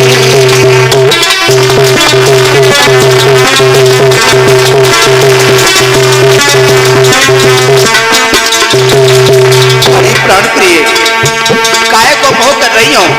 ये राज हमारे नहीं रहे, ये महल बिराने हो चुके हैं, ये राजधानी बिरानी हो चुकी है, प्रजा बिरानी हो चुकी है, ये धन दौलत माल खजाने बिराने हो चुके हैं। तू करे कौन को मोह बाबरी रानी। हरि प्राण प्रिय, मेरे विधि में लिखो ललाट राज और पाट करी रजधानी। मेरे जो भाग में लिखा वो होकर के रहेगा गोरी। मेरे विधि में लिखो ललाट राज और पाट करी रजधानी। आज महल छोड़ी के चले दानो देखे दानी।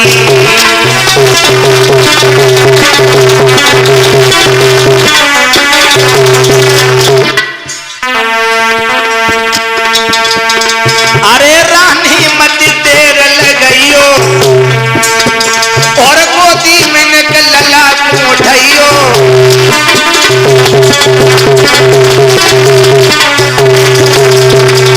प्राण प्रिय, काशी में चलो बिकने के लिए चल रहे हैं।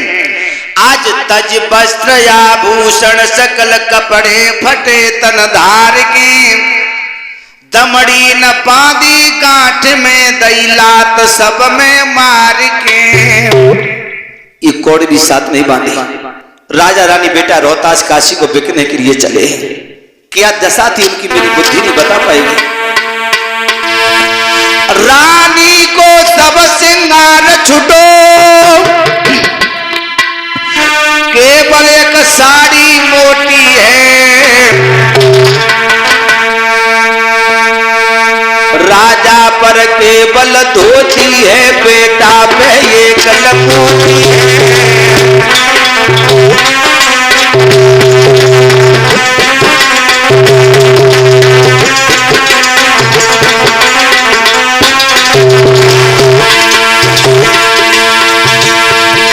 राजा पर केवल धोती है, बेटा पे एक लंगोटी है। राजा पर केवल धोती है, बेटा पे एक लंगोटी है।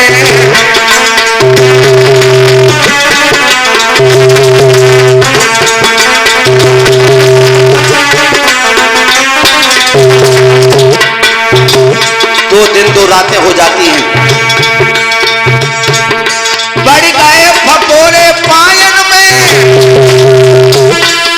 घोटुन तक सूजन बढ़ आई। उन तीनों की तो दशा देख साधारण की छाती थर्राई।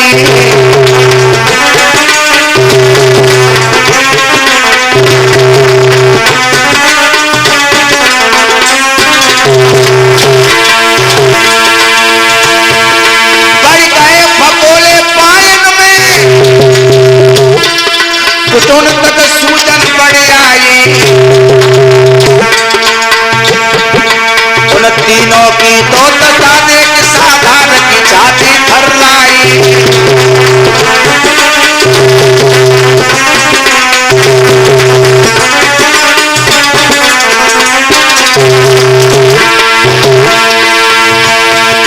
बजरा बाबा करके बोले, चू चू चिड़िया चिल्ला रही है। पपिया पीव पीव करके बोलो, मर गो तो स्वाति को पानी है।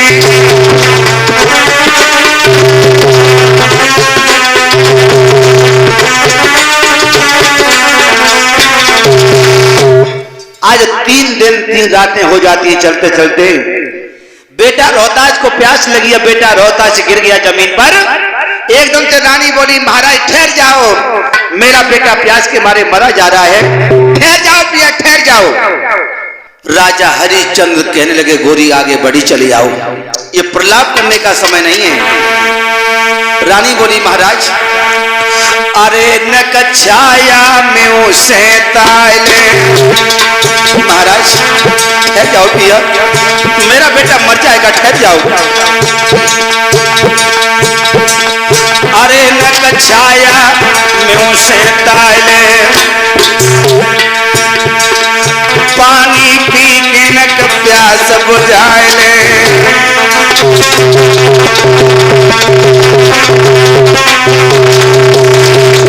ठहर जाओ पियो, मेरा बेटा मर जाएगा। अरे न खाए में की सामा लाए ले, और मरबे से मेरे बेटा बचाए ले।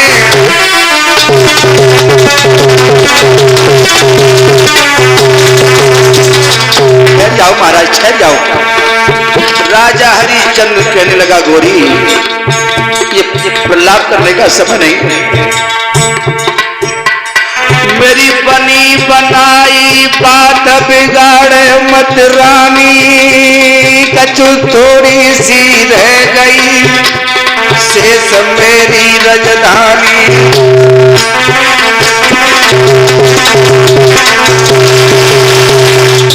मेरी राजधानी थोड़ी रह गई है, बड़ी चली जाओ। मेरी बनी बनाई बात बिगाड़े मत रानी, कछु थोड़ी सी रह गई शेष मेरी राजधानी। मेरी राजधानी थोड़ी शेष रह गई है। अरे जो खाइए जा राज में खाना,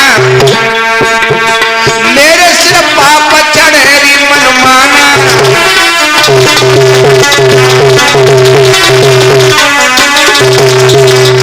अपने राज्य में मैंने अगर पानी पी लिया तो मेरा धर्म चला जाएगा।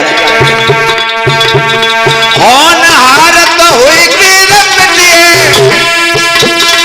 मर्दो ध्यान से बिसरना।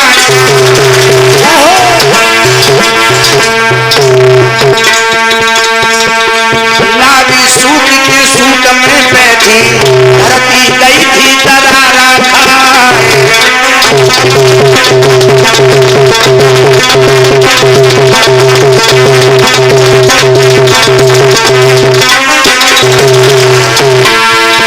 अरे यूं धीरे धीरे बिरन मेरे धीरे धीरे आगे तू बढ़ गयो है भूपाल। अरे यूं धीरे धीरे सदा मेरे धीरे धीरे आगे तू बढ़ गयो है भूपाल।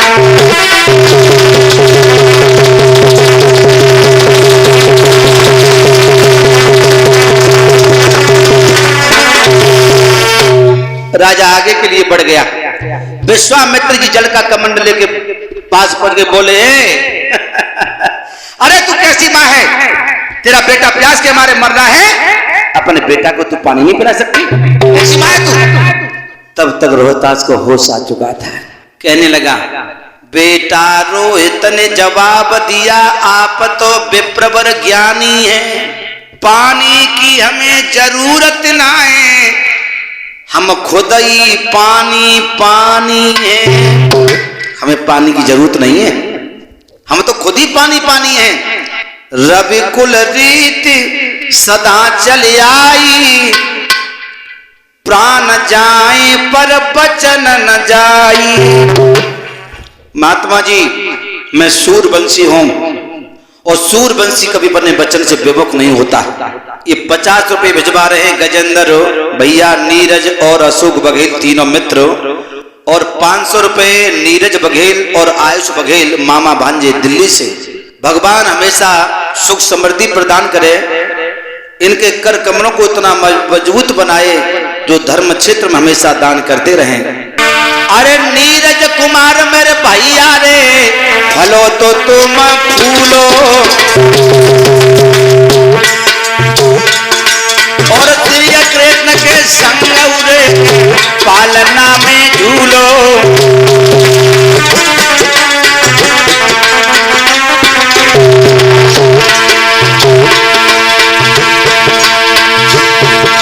मेरे बिरन तुम्हें हम दिलबर देखो अतीस, सदा सुखी मेरे भैया रहियो मेरे।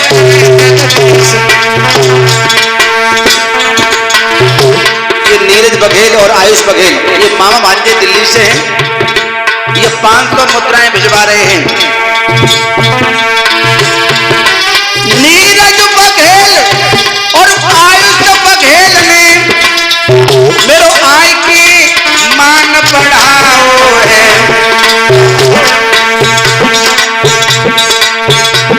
ये धर्म धर्म को पहचानी,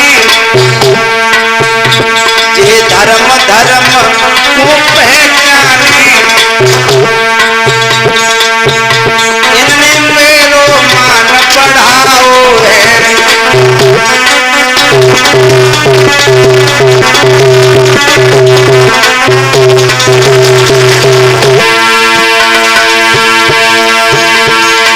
आयुष नीरज दोनों मामा भानज कहलाते हैं, और आज सभा में आए गए हैं, 501 भिजवाते हैं।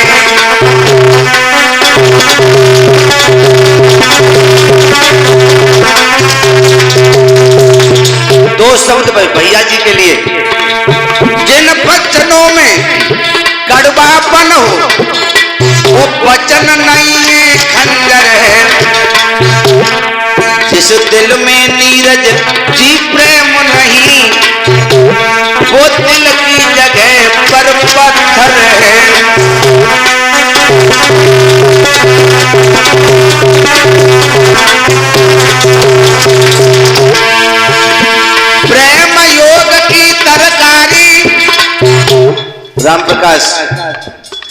सब्जी कितनी अच्छी बना लेना, कितना भी घी डाल देना, मिर्च मसाले डाल देना, लेकिन मेरे दोस्त नमक मत डालना। अरे प्रेम योग की तरकारी मेरे भैया तुम छौकत फिरो कहीं, लेकिन मिट्टी से बदतर है जब प्रेम का जिसमें नमक नहीं, लेकिन मिट्टी से।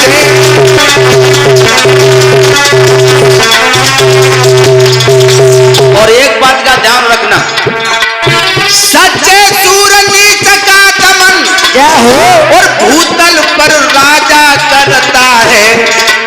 भैया अन्यायों का, दुष्टों का दमन करने के लिए संसार में राजा का अवतार होता है। अंधकार की आंधी को मिटाने के लिए, लोगों को सही रास्ता दिखाने के लिए या संसार में विद्वानों का अवतार होता है, और लोगों को भटकाने के लिए, गलत रास्ते पर डालने के लिए विद्वान रूप में लोगों का दानव रूपी अवतार होता है, दानवों का। सच्चे सूर नीच का दमन भूतल पर राजा करता है, लेकिन राजा को राग बंद योगी का बाजा करता है।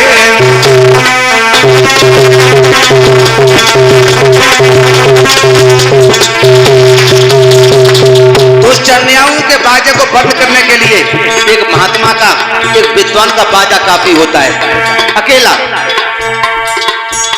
लेकिन योग राजा को राग बंद साधुओं का बाजा करता है, लेकिन दुष्टों का राग बंद महात्माओं का बाजा करता है।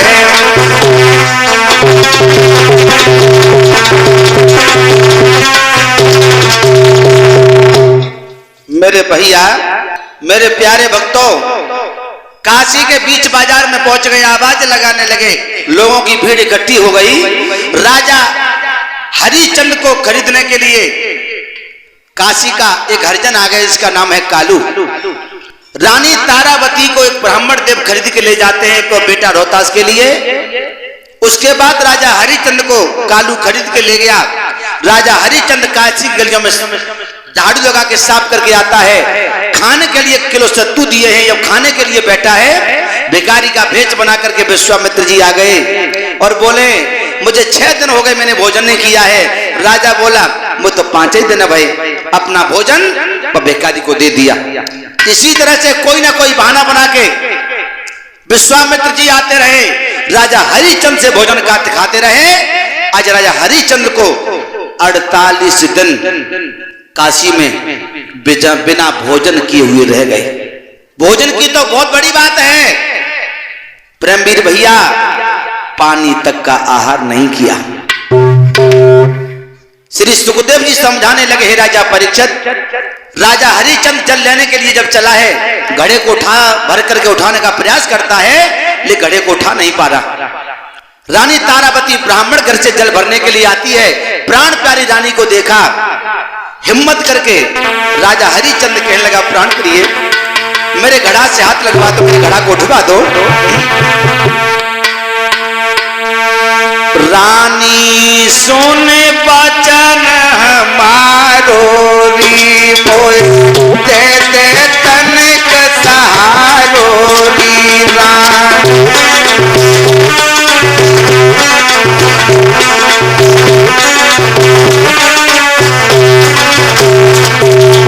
हे प्राण प्रिय मेरे घड़ा से हाथ लगवा दो।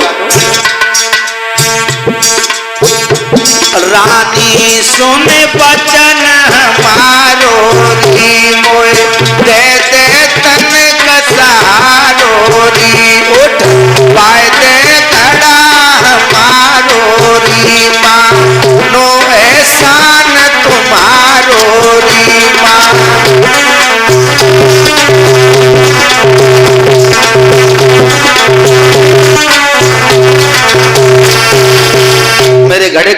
लगवा दो। रानी बोली प्राणनाथ कैसी बातें कर रहे हो, अब रानी कहने का अधिकार तो मैं नहीं रहा, तुम कैसी बात कर रहे हो? अगर मैंने तुम्हारे घड़े से हाथ लगवा दिया प्राणनाथ तो मेरा धर्म चला जाएगा। रानी बोली महाराज मैं एक गल बता रही हूं, आप जल के अंदर घुस जाइए, छाती तक जब जल में चले जाओगे घड़े का वजन हल्का हो जाएगा, आप आसानी से उठा पाओगे। राजा हरिश्चंद्र छाती तक जल में घुस गया, घड़े का वजन हल्का हुआ, उठा तो लिया, जब निकला है सांस टूट गया और घड़ा जमीन पर गिर करके फूट गया। जाकर के कालू को बता दिया। कालू बोला चलो कोई बात नहीं, अब तुम मेरे मरघट की रखवाली करो। हाथ में बांस लेकर के राजा हरिश्चंद्र मरघट की रखवाली करने लगा। मेरे प्यारे भक्तों, श्री सुखदेव जी समझाने लगे, हे राजा परीक्षित, इधर रानी तारावती भोजन बनाने का काम करती है, बेटा रोहताज ब्राह्मण के लिए फूल लाने का काम करता है। आज बेटा रोहताज फूल लेने के लिए चला है। अरे धीरे धीरे बेटा चले भाइयों, तेरे भमर कलनों पे पामरे तेरे सीरियलों पे।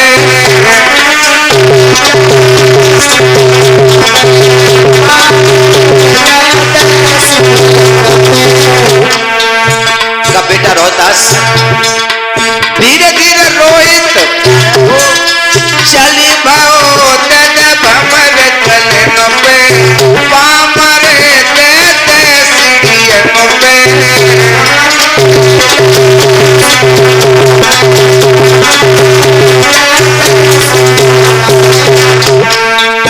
बेटा पहुंच गओ बगिया में, तो लुकान चले गए, आई की तो लुकान चले गए।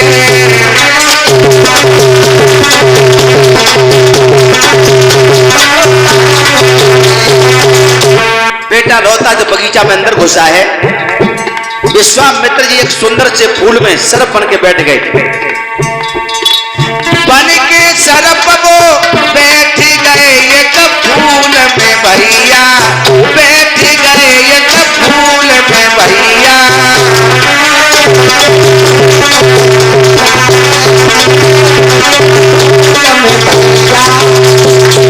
फूल बड़ा सुंदर है। फूल देख के रोहित ने जब हाथ बढ़ायो, बेटा ने जब हाथ बढ़ायो, जब हाथ बढ़ायो, बेटा ने जब हाथ बढ़ायो, विश्वामित्र ने विश्वामित्र ने नाग बन उंगली में खायो, बेटा को उंगली में खायो। बेटा को उंगली में खायो, बेटा को उंगली में खायो। बेटा को डस लिया। डर के फन जाने हन दो, बेटा ने खाई, पछाड़ रे रोहित ने खाई।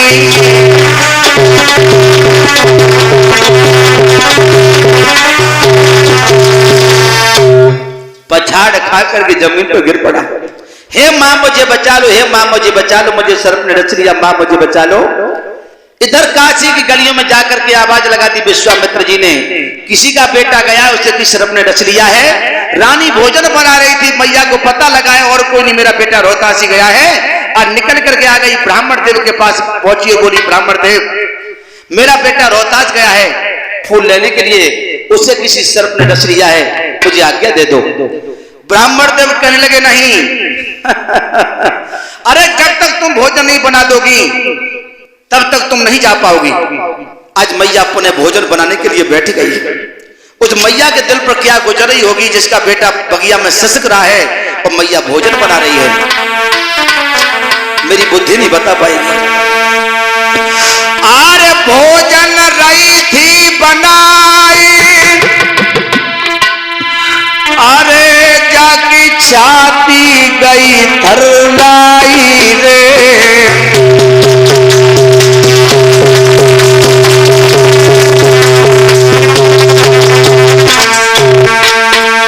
आज मैया भोजन बना रही है, बेटा रोहतास मैं आ रही हूं। आरे भोजन रही थी हरवाई रे। और बगिया में पूत काऊ सियर ने डसलो जाई रे। बेटस मैं आ रही हूँ, आज मैया भोजन बना रही है। आग धरती अनक फट जाइए या भाग के तोई में जाऊं समारे।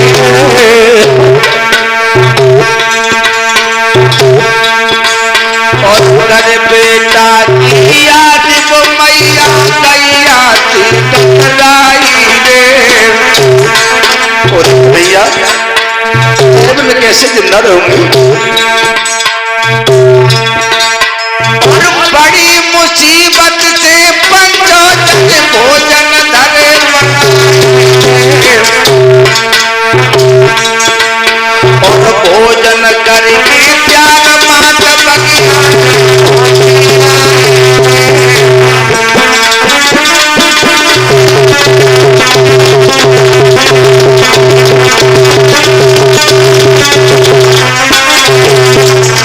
आज मैया बगिया में आ गई। आगे बढ़ के बेटा को जाने छाती से लो तो लगाई रे। और भैया आज लला के होटल पे जनती ने होटल लगाई रे।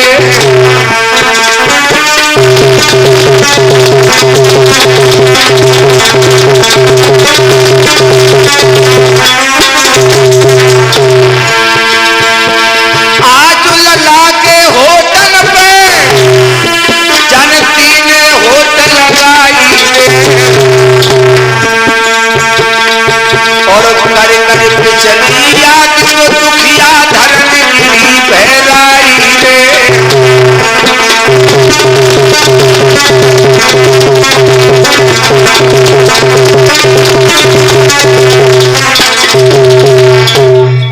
बेटा रोहतास, सच बताना मेरे लाल तुझे कितने दशा है? बुत बुदा के रोहित बोलो मैया क्यों रो रही है मात तू, मेरो बदन अब कस गओ। जा फूल में बिचियर हतो मैया तो मोको डस गओ। मैया बोली बेटा तेरे में मैं कैसे जिंदा रहूंगी? बुत बुदा के रोहित बोलो मैया लीनो जन्म सो मरतु है न कतीर दिल को दीजियो। एक बार पुचकार के मुझ प्यार मम्मी कीजियो। एक बार अपनी छाती से लगा ले मां, मैं बचूंगा नहीं। मेरे पूरे शरीर में जहर फैल चुका है। तुक चुक की जो कचुक है सो मम्मी मोसे कहले। मैं बचूंगा नहीं मैया। तुक चुक की जो कचुक है सो मैया मोसे कहले। कुछ कारी की मोये कपालरी गोदी में मम्मी ले ले। एक बार अपनी छाती को लगा दे मां, मैं बचूंगा नहीं मैया। मेरे पूरे शरीर में जहर फैल चुका है। मेरी माता बिने तो से करी रहो मैं हर बार रो लला स्वर्ग को जाए के मैया कर लया प्यार।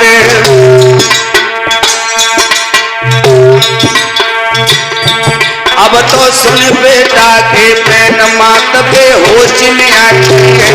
अब तो सुन बेटा के मात बेहोश में आई है।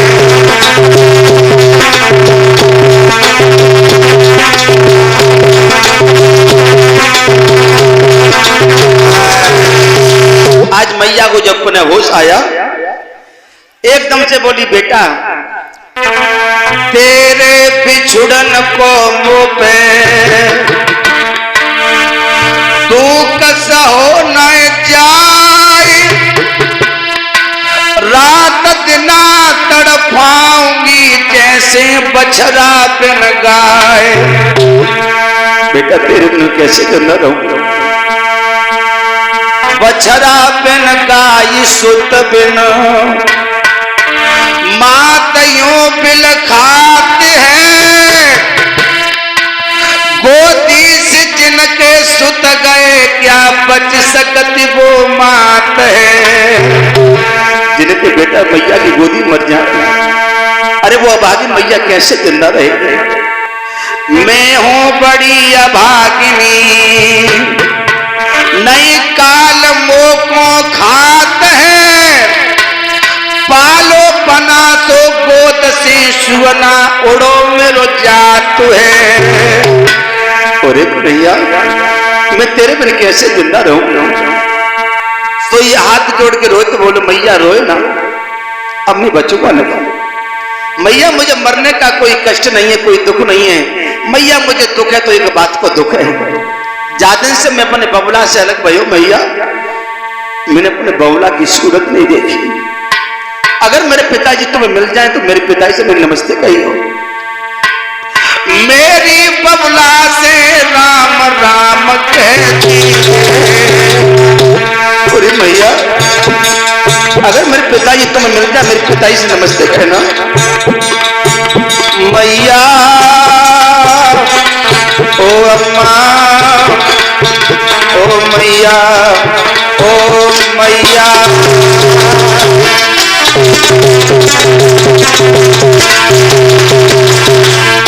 मरने का कोई दुख नहीं मैया। जादिन से जब काशी में आए हैं, जादिन से अपने बबला से मैं अलग भयो हूँ। मैंने अपने बबला की सूरत नहीं देखी। मेरा दिल चाहता है मैं अपने पिता के दर्शन करूं। मेरी बबला से राम राम कह दीजिए,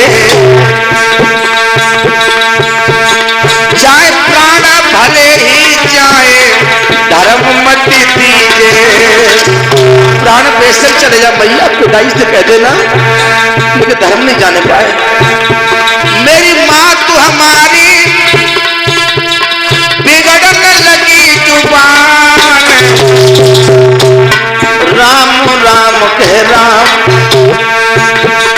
राम राम कह राम तजे रोहित लला में प्राण। राम राम कह राम जाकी मठिया रह गई बड़ी पिजड़ा खाली कर गए। जाकी माटी रह गई बड़ी पिजड़ा खाली कर गए।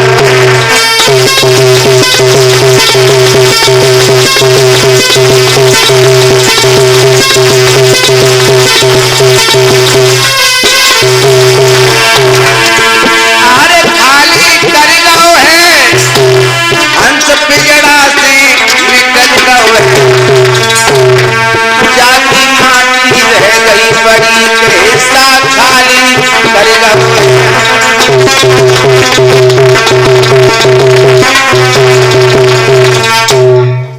रोहतास का प्रणाम हो गया।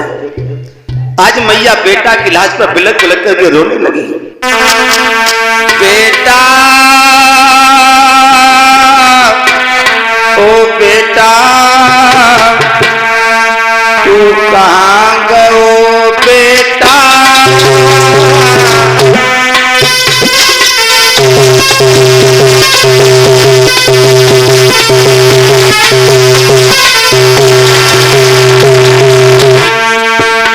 बेटा मेरे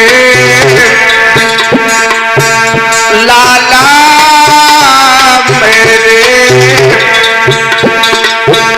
तू कहाँ गयो बेटा।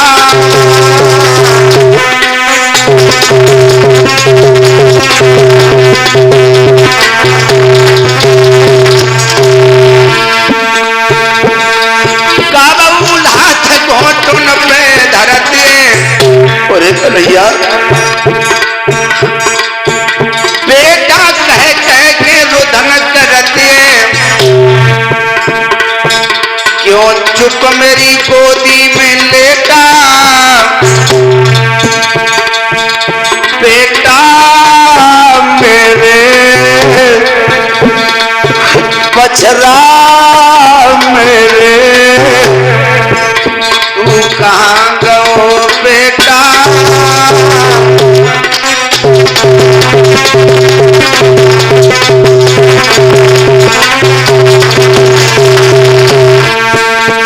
तब तक मालिन आ गई, कहने लगी बहना काय को बाबरी बनी है। अरे जा सरप ने डसोजा की लाश फटने वाली है, अरे मरघट में जाके दफना दे।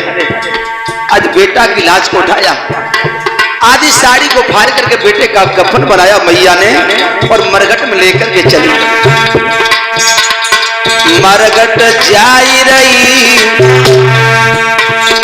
मरघट जाई रही, तारा लेके लाश रोहित की मरघट जाई रही।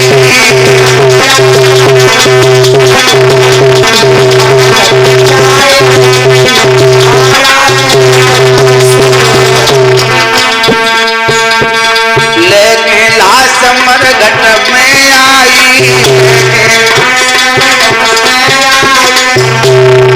हरिश्चंद्र बाज लगाई, हरिश्चंद्र बाज लगाई। क्यों बिल खाई रही,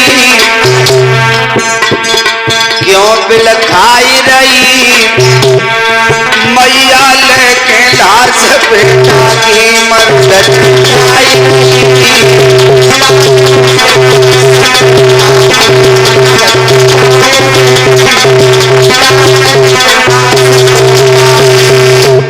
मरघट में पहुंच गई। रात्रि का समय है, भादों को महीना है, रात आदि है। हरिश्चंद्र आवाज लगाने लगा, तुम कौन हो? रानी के जोरे आई के हरिया कहे झुंझलाई के, कालू को यहाँ पर कर लगे बाकों तो दिए भुगताई के।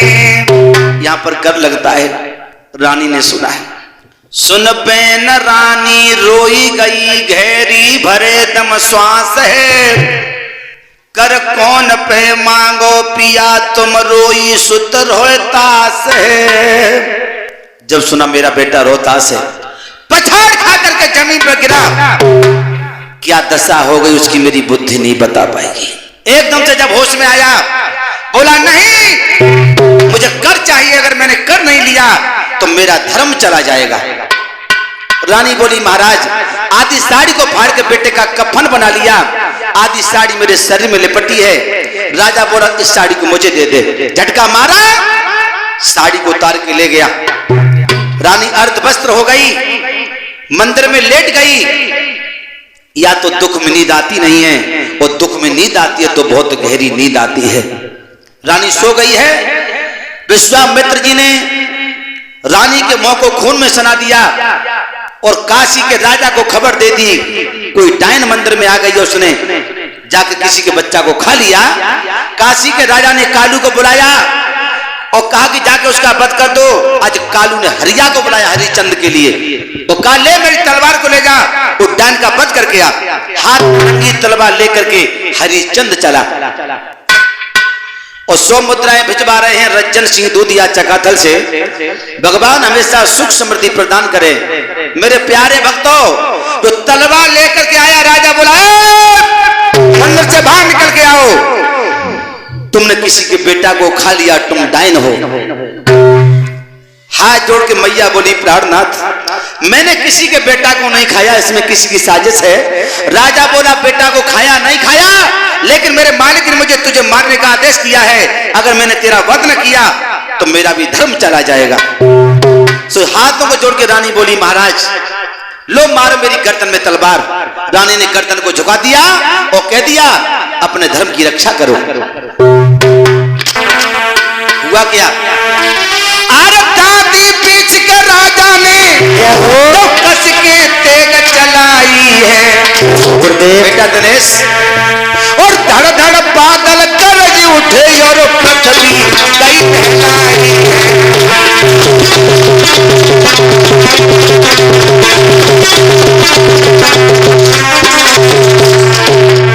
बादल करने लगे, बिजली तड़पने लगी। ऐसा लगता है मानो ब्रह्मांड हिलने लगा हो। स्वर्ग से आवाज आई, अरे ठहर ठहरो सतवादी, आवाज स्वर्ग से आई है। और चतुर भुजी भगवान ने फौरन लीनी हम चलाई है।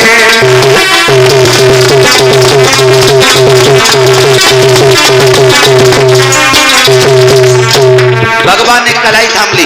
ठहर जाइए हरिश्चंद्र, ठहर जाइए।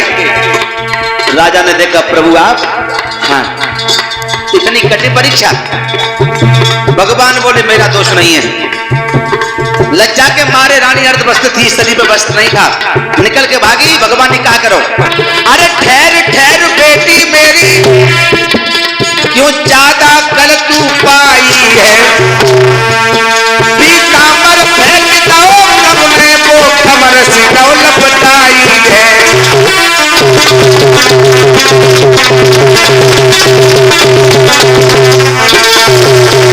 भगवान ने पीताम्बर फेंक दिया, वो रानी के शरीर से लिपट गया।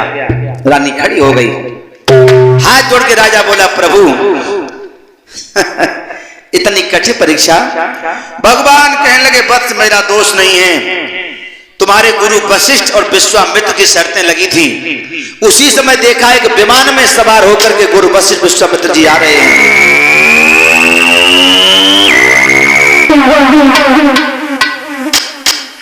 जो विश्वामित्र जी आए, एकदम से रानी बोली, नहीं तुम महात्मा नहीं हो, तुमने किसी के बेटा को खा लिया, तुमने मेरे बेटा को खा लिया, तुम महात्मा नहीं हो। विश्वामित्र कहने लगे, बेटी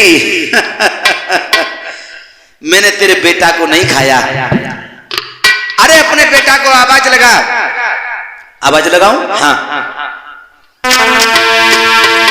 अरे रोहित की आवाज रे जब मैया ने लगाई,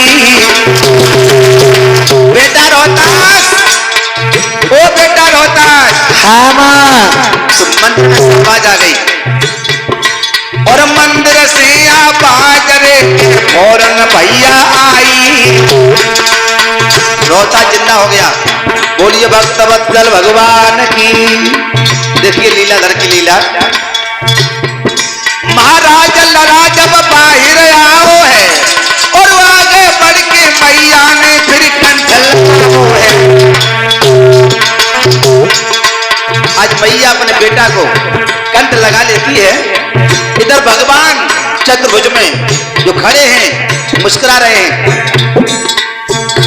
दोनों चतुर्भुजी भगवान हुवन पे हंस रहे ठाणे। दोनों चतुर्भुजी भगवान हुवन पे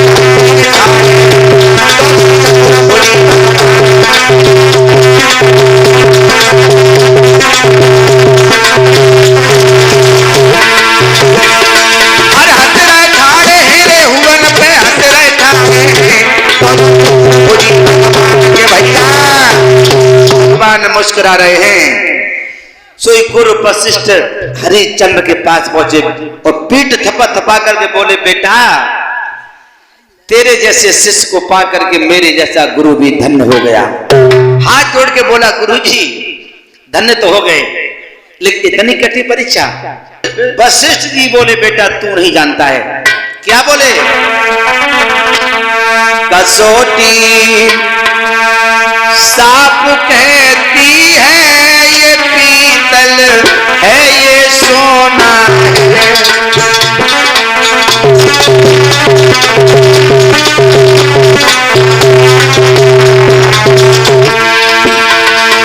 कसौटी साप कहती है ये पीतल है ये सोना है। तेरी रानी तो लक्ष्मी है, तेरा बेटा खिलौना है। तेरी रानी तो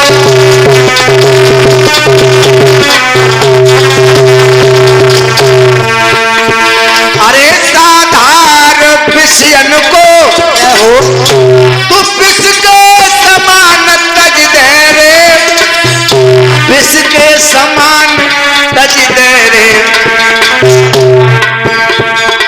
घमंड में क्यों फिरे तू चबे ना है कसौटी साफ कहती है ये पीतल है ये सोना है कसौटी।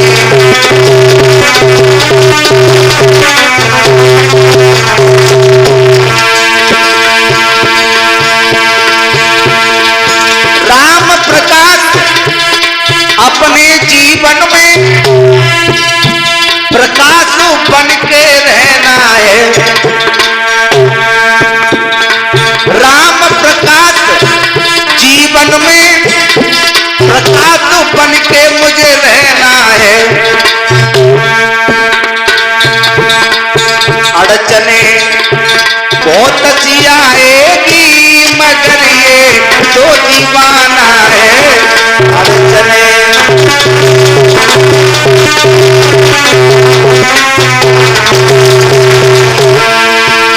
अरे दिनेश होश में आ जा या कान तेरे अभी ना खुले। ध्यान रहे ओ मेरे बेटा पीछे मर घट में बिछोना है कसौटी साफ कहती है।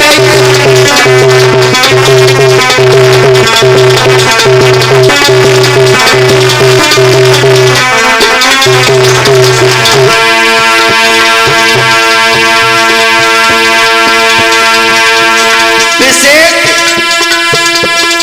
होश में आ जा भजन न कर ले भाई ईश्वर का। काल जब दूल्हा बन आवे आखिरी तेरा कोना है। काल जब दूल्हा बन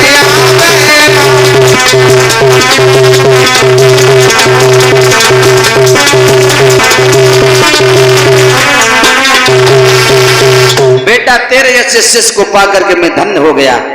अयोध्या का राजा रोहतास को बना दिया। राजा रानी तपस्या करने के लिए वन में चले गए।